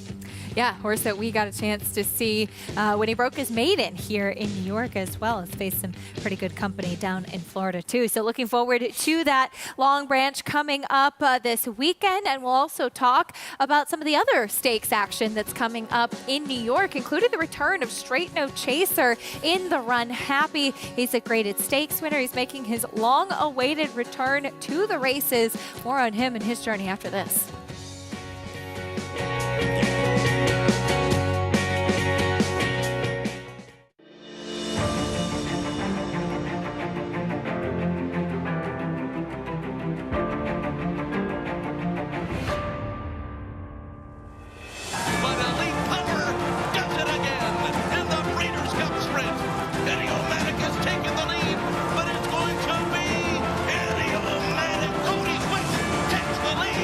Going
Run Happy is joined on the lead by Limousine Liberal and Holy Boss on the outside. Grand Billy cuts the corner in fourth. March on the move on the far outside. And then it's Mr. Z. A furlong to go. Run Happy and Edgar Prado. They've got a 2-length lead as they come down to the 16th pole. It's Run Happy in front. Limousine Liberal, Holy Boss can get him. Run Happy has won the Naira.com King's Bishop by 4. Run Happy in the 2015 King's Bishop. He was such an exciting racehorse on the track, and the way that he ran away from that field, so impressive, Andy. Yeah, no, he was. I remember not respecting him going in the race and watching the race and going, oh my God, who is that? Like, I didn't even realize who it was because he ran so incredibly well that day. He just crushed the competition. He was very good. We'll have the Run Happy coming up this Saturday and get a chance to see this Grade 3 event feature the return of Straight No Chaser, a horse that has not run since winning the Maryland Sprint at Pimlico Preakness weekend of last year. So May of 2023, and Andy, reading quotes from the connections this morning in Daily Racing Forum, said after that race there was a vetting for a potential partial sale of the horse, and in doing so they found an issue with the left front fetlock, so given some time off and now getting a chance to come back to the racetrack, and exciting to see him back and see if he can repeat this kind of effort. I am hoping both he and Joey Freshwater can duplicate their prior efforts, because the sprint division right now in this country is borderline pathetic, to be honest, especially at a high level. And all you got to do is look at, frankly, the field in Churchill Downs at 7 furlongs overall. Even our Carter, a race that I love and is one of my favorite races. They're just not overall. There's no depth. There's no massive strength in this division. And these are horses, 108 buyer for Straight No Chaser a year ago or not, 105 or 106 for Joey Freshwater. These are the kind of numbers we need to see horses run, because we want to see our best races being won by genuinely talented horses. We don't want them winning because the competition didn't exist. And these are two horses that could add a lot of life to a division that really needs it. Joey Freshwater, he won the Bayshore as a 3-year-old last year. He comes back as a 4-year-old with a couple of wins, but this race last time out, as you mentioned, a 105 buyer speed figure. Big question is, can he repeat that effort, unlike anything we've seen from him before? It's not like he's an untalented horse. Right. And if you look at the horses behind him, it's a very defendable figure. This was a very fast race. And I'm just hoping he can run back to it. And I'd rather take a horse coming off his one big number recently as opposed to a horse like Straight No Chaser that's been out for almost a year since running it. But I hope at least one of these horses, but frankly, I hope both of them can run big figures, because we need to have good horses in these races. We want the True North to come up tough. We want the Vanderbilt to be won. We want real Grade 1 fields in these kind of races. We want them to be won by deserving horses. We want to see horses like Jackie's Warrior. We want to see a Cody's Wish and has come out in the Forgo and he ran a big figure. Big races should be won by good horses. And right now, this sprint division, for probably a variety of reasons, is extremely wanting. Especially with the retirement of some of the top sprinters of last year. So far, it's been Skelly who's been dominant down at Oaklawn Park in the division. Back to Belmont at the Big A, though. The nightcap on the turf coming up. For more, let's get a paddock report from Maggie. And 2-1 on the horse coming in off of a near year-and-a-half layoff, and that is number 11, Liar's Poker. Now, there's some intangibles maybe to be skeptical about, in that this was a horse that showed a lot of promise as a 2-year-old, and they're more than willing to offer him up at the $40,000 tag. But then again, maybe there's been a lot of issues to overcome, and this is where connections deem he is competitive. And he's a horse that won first time out. He looked so ready that day. I remember really liking him. And today it's much the same. I mean, he just looks very ready. Now, he hasn't filled out a lot. He hasn't really strengthened up from 2 to 4. It's not something I usually mention in that amount of time. But again, he's wearing the hood, but he's really calm, really relaxed in here. So all things fairly good. Like I said, my biggest concern is he strong enough off the bench? Because he's definitely lean enough. As we'll take a look at some horses that are making their turf debuts, and 2 with some pedigree, including number 8, Barnstorming, a son of Quality Road, in which they do tend to get his progeny do tend to run well on the turf. The dam was a 2-time turf winner, state place. The sibling never tried it. Looking at him, though, I'm not that convinced. Hannes looks a little bit more dirt man. He looks fantastic overall, but he does look more like a dirt horse, whereas number 10 in here, Dune Road, hasn't had as many chances, and he's the son of Speightstown. Again, very versatile stallion, can get them to do anything. The dam, multiple stakes winner on the turf, and the half, Kentucky Ghost, 6-time turf winner and stakes winner. This guy looks as though he should handle it. Dappled head to toe, looks fantastic here. 4 colors, Martin, and it feels like maybe there was some intention. You know, you won maybe first time out, maybe unexpectedly, I don't know, given the presence of that turf pedigree, and now they said, you know, let's put him away for a month, bring him back for turf season, Acacia.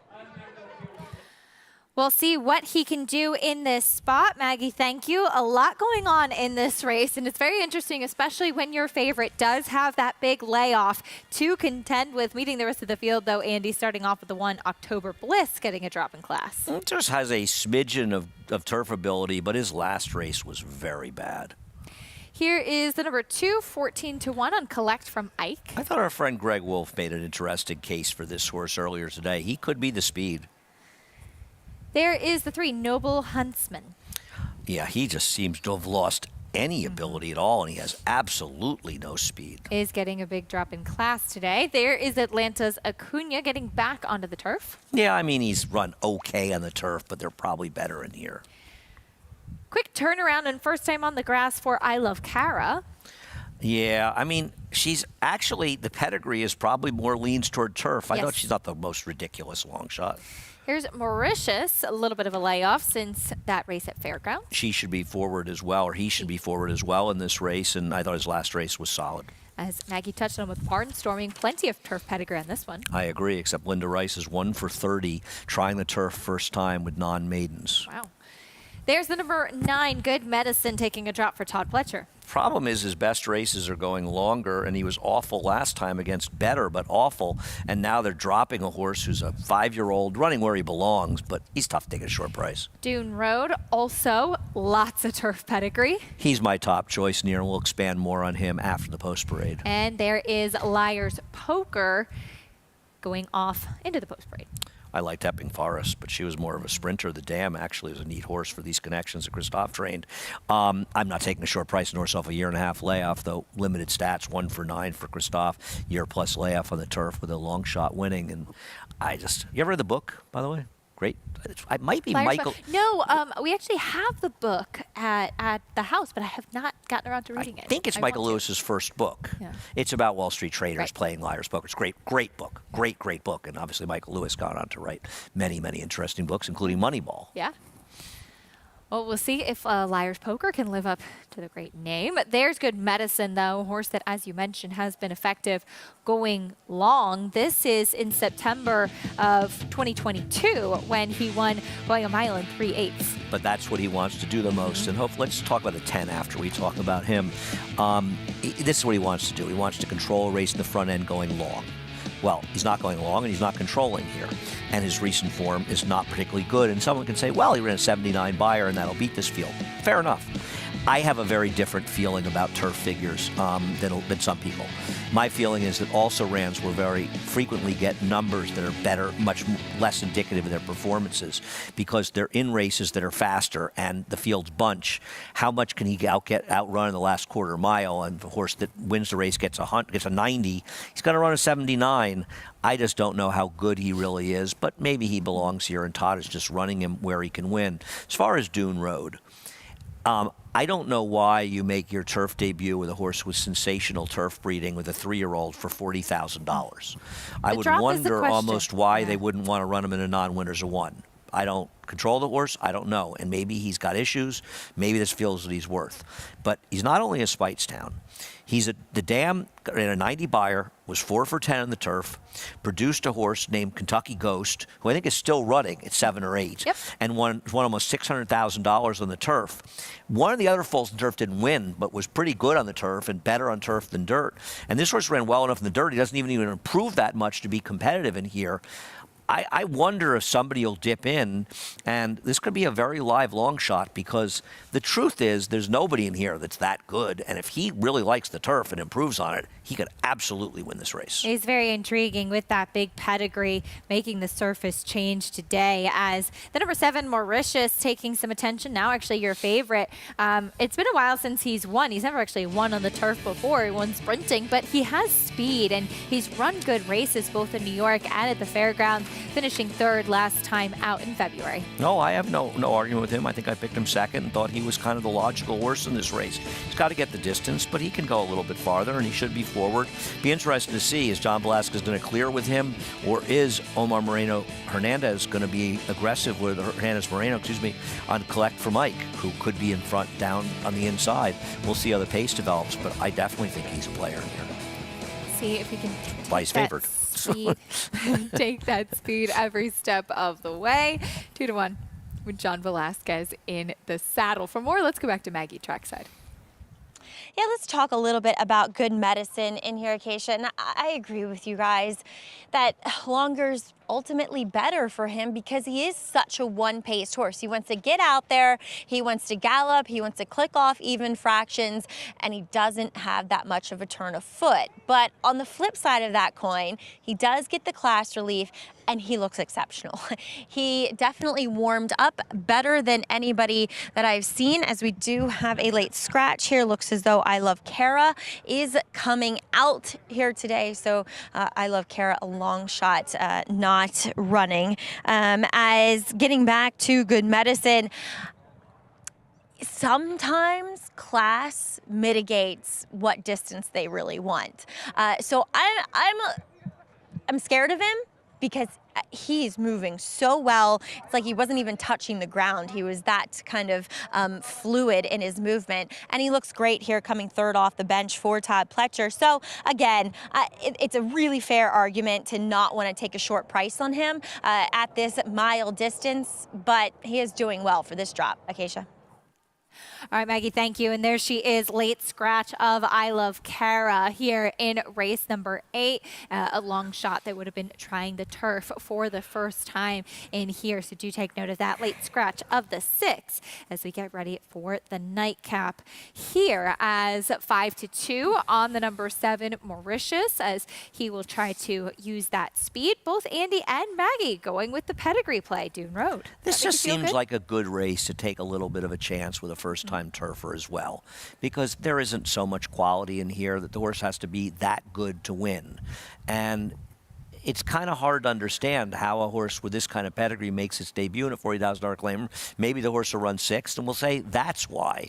But this horse has the pedigree to really move forward the turf. And when we talk about pedigree for grass, it's one thing, you get these sexy horses in Saratoga, first-time stars. They're halves to graded stake winners in the turf, and that's not what you're really looking for from a gambling standpoint, because those are known horses.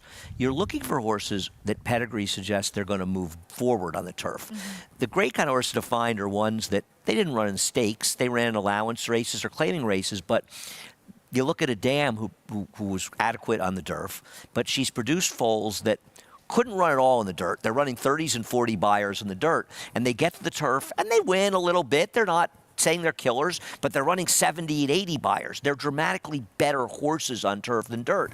Those are the kind of horses you can make money with, because they're not that sexy. They don't have that stakes appeal behind them. What they have is a pedigree that says this horse is the kind of horse that can't run in the dirt, but can really run on the turf. And then you get a horse that's running 50 or 60 buyers, and you think this horse might run 20 or 30 points faster and can absolutely win. And I think that's what you're kind of getting with the number 10 in this race, Dune Road, a horse that has a pedigree that says he's not going to win at great stake, but he might be a talented turf horse, and I think there's a real chance this horse could move forward the surface. And I obviously like the fact that Maggie likes him, because while she looks the same pedigree stuff you and I look at and has similar ideas that we do, she's going to look up on the track and say, okay, Andy, this one has pedigree, but I don't like anything about him for the turf. And in this case, obviously she does. One of the beautiful things about our game here is all the research that you can do, and sometimes it's easy to get a little carried away as you start to go down the rabbit hole and maybe watching old replays or looking at the family bloodlines. But it really, sometimes if you find little clues, can really help you to find those big price horses. Yeah, those are the kind of things, if you're going to bet big priced horses, you got to go a little off the beaten path. Yep. And you don't have to be right that often when horses are 10, 15, or even higher. And when I look back at some of the biggest prices and biggest scores I've made for small money, they were with horses first time on the turf. Cyber Chat comes to mind for me. Oh. A long time ago, before you were born. 97. You were born. I was 5. Yeah, you were 5. I don't remember if you were at Belmont that day. It was 96, I think, actually.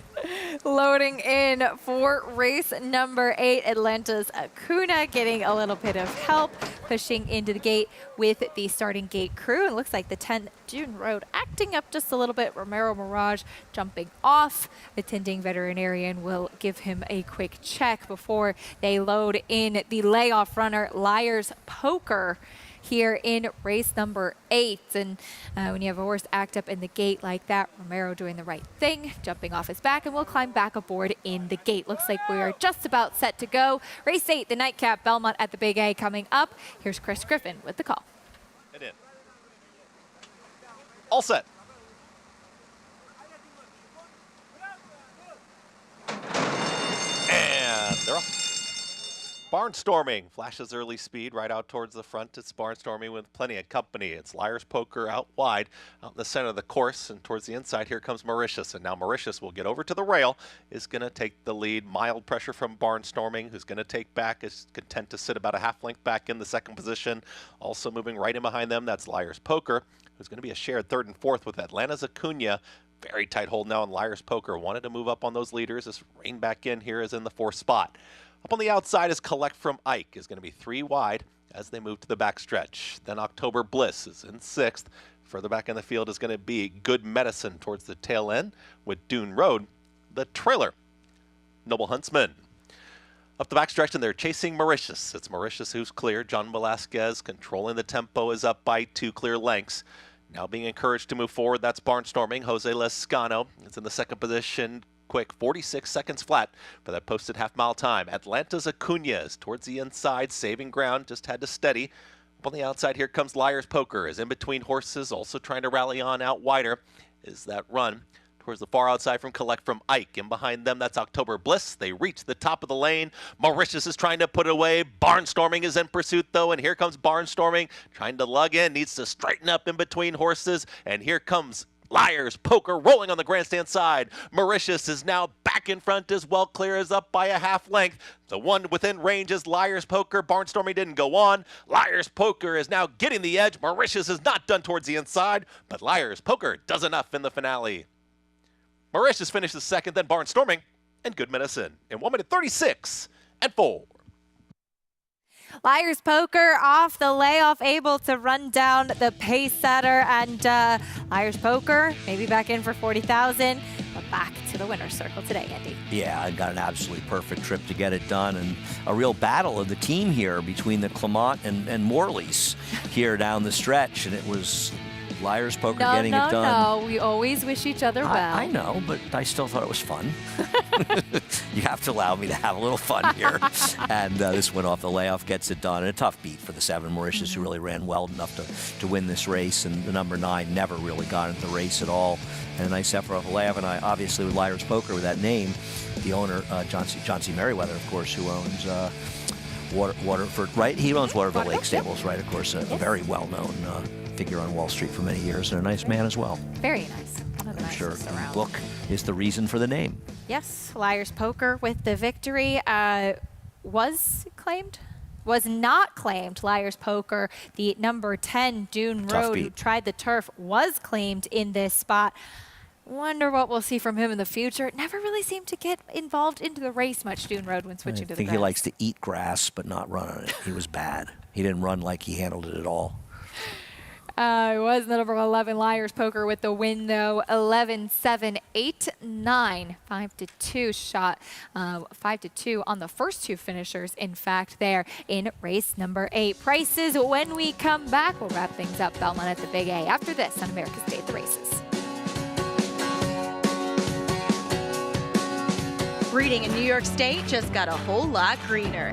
Starting in 2026 with 2-year-olds and expanding in 2027 to include 3-year-olds and up, New York breds on the Naira circuit will be offered purses matching the race's open company counterpart.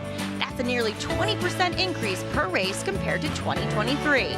Bowling season is in full swing. There's still time to take advantage of New York's better than ever state bred incentives. Visit naira.com/nybreds for more info.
Racetrack Television Network brings you every race, from every track, on every screen, every day.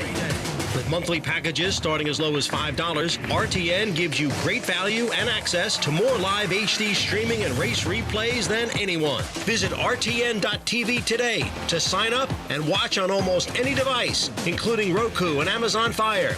RTN has packages that start at $5 per month.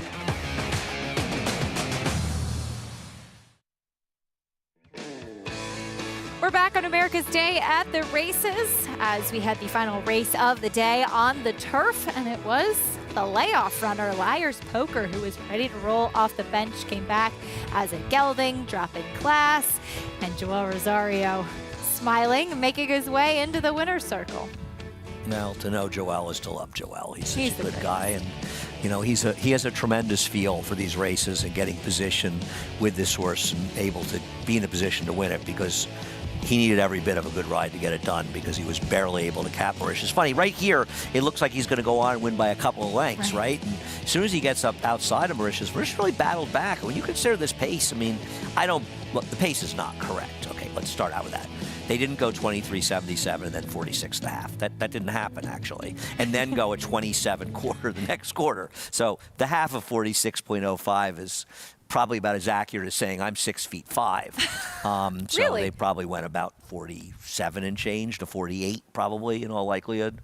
So maybe it wasn't as tough a beat for Mauritius as it looked. Well, right, that's obviously wrong. They didn't go 23, 20, 22, 28. Some of it around a turn. Liar's Poker with the win, though. $7 victory.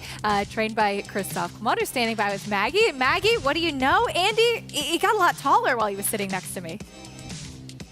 As Christophe said, it doesn't matter. Andy's always right. So don't argue with him, Acacia. I'm not going to either, Christophe. But really well done getting this horse back off of a 1.5-year layoff, getting up and getting the win. And absolutely, it's been a bit of a project. He's not an easy horse to ride. Joel gave him a great ride. And I'm just very lucky that I've got very patient owners. But finally he did it and he won today, so it's great. Why is he not easy? He was wearing a hood today. I know he wants to kind of stop, and watching him in the post parade kind of look, and what does he do that's challenging? So as a young horse, as a 2-year-old, he was very normal, and then he became difficult, and I'm not sure why. Yeah. He sees things that I don't see, and that's the reason why we went him with a hood today. But he was very good in his race, and he's fit. He's eligible for the starter next time, so we'll see if he's good enough for that. You kind of stole one on everyone. Maybe people missed that you drew in. Anyway, more options going forward, obviously with the New York bred. But let's talk about Deterministic in the Peter Pan. As I read in your quotes that you went over them, fine-tooth comb, nothing after that disappointing effort in the wood. All systems go? And absolutely, he's trained very well, he's sound, he looks very well. And obviously tough race, New York, Peter Pan.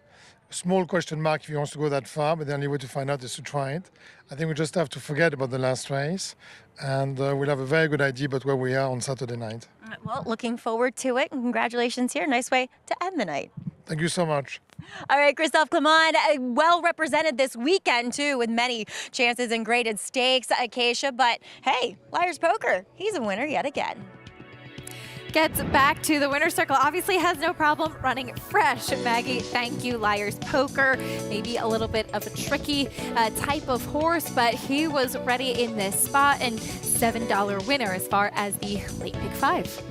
Yeah, I'm trying to figure out the parlay, but it's a little too much for me.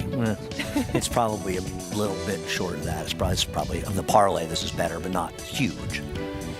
$826.50 for the late pick 5 payout. Well, I am always right, by the way. I just want to be clear on that.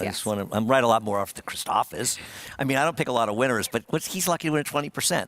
He's just mad because Joel got in the Hall of Fame and he didn't. He's just mad because I made fun of him because of that. Yeah. I voted for both of them. I tried. You make fun of the people that you like. I do, yes. especially Christophe. Yes. Well, coming up tomorrow, Christophe could have a good chance in the featured 4th race, whether it stays on the turf or if it comes off. Has 2 chances on the grass with Mally Moo and Breathaway. Has Ocean Gate as a Gateway as a main track only runner. But Andy, we'll take a look at Be Your Best. Did scratch last week. This is a filly I know who has been searching for firm turf and unfortunately may not get just that again tomorrow. Yeah, no, obviously we are concerned about some rain in the morning. I thought she was the worst to beat. I wasn't sure, though, she would be favored over Breathaway inside of her. Maybe she's more stake-faced, and she does have Irad Ortiz, so she probably will be favored. I've been a big fan of hers. I thought she was going to turn out to be better than she is. She's been a little disappointing, but she's getting class relief here, but not that much because, frankly, Breathaway ran huge last time. She had the tough trip from the outside post, Breathaway last time out at Gulfstream in the Tropical Park Oaks. Was just beaten ahead. She ran a huge effort this day. And we'll take a look at it down at Gulfstream, a horse that started off pretty promising towards the start of her career, maybe had a little bit of some hiccups along in the middle, but this was a big effort last time out. Well, this was a horrible beat for her. Yes. I mean, not only was she 3 wide in the first turn and 3 to 4 wide in the second turn, but the horse who beat her got one of the all-time great rides and trips you could get. She was about 2 wide in the second turn from the outside post and was able to slip through inside of horses, and Breathaway almost came back on and caught her at the end. This was a horrendous beat for a horse that was just so much the best. Yeah. You were probably down there. It must have been I had painful. my parents there. They were hoping for Maybe a they win were bad luck. picture. Did you consider that? They were very good luck the year before when they were down for Well, Christmas, it ran out. so. No, that was ran out. that was That's it. that was just. I mean, it's one thing to lose a big race when you don't get a great trip, but when you lose to another horse that got an absolutely perfect trip, it's very, very tough. And it's funny. It's kind of the difference of the Derby this weekend. None of the second, third finishers had particularly bad trips. The winner got a great trip, but all things considered for closers, they had pretty good trips too. That's the feature 4th, one of the features on Friday. Hopefully we get a chance to stay on the turf. But on Saturday, Maggie asking Christophe about Deterministic, winner of the Gotham, and he, after a poor performance in the Wood Memorial, will come back in this Peter Pan. And Christophe saying, I really wasn't able to gauge anything from the Wood. Does he like the distance? Was there some issue? Hasn't been able to find anything with him. So back to basics, going in the Peter Pan here. And as Christophe touched on, you'll learn a lot about the horse from the effort on Saturday. I think you will. But I think one thing we know about Deterministic is that he's very good. He has an enormous amount of talent. You don't run as well as he did breaking your maiden 7 furlongs as a 2-year-old and come back and win the Gotham off a layoff unless you're good. And this was a very, very good race off the layoff. And I know Justin touched bomb the Derby, but maybe rushing horse along like that for the Derby isn't really a good idea, Mage notwithstanding. He ran so badly in the Wood that you have to want to give him another chance going longer while keeping the possibility open that he's a 1-turn, 7 furlong to a mile type horse. in my opinion, if he doesn't run particularly well in here. Now, if he runs another bad race, you want to bring him to the turf, fine. But I think if he runs well here, but doesn't finish enough, go to the Woody Stevens because his Gotham was that good. We'll see what we get from him in the Peter Pan on Saturday. Thanks for joining us today on America's Day at the races. We saw some nice performances today, including Lowe's Society in the third, and Kuchar winning that exciting photo finish in race number 7 over Auster. They made it a thriller, that's for sure. We'll be back with Belmont at the Big A tomorrow, starting things off at 2 p.m. Be sure to check your local listings. Good night, everyone.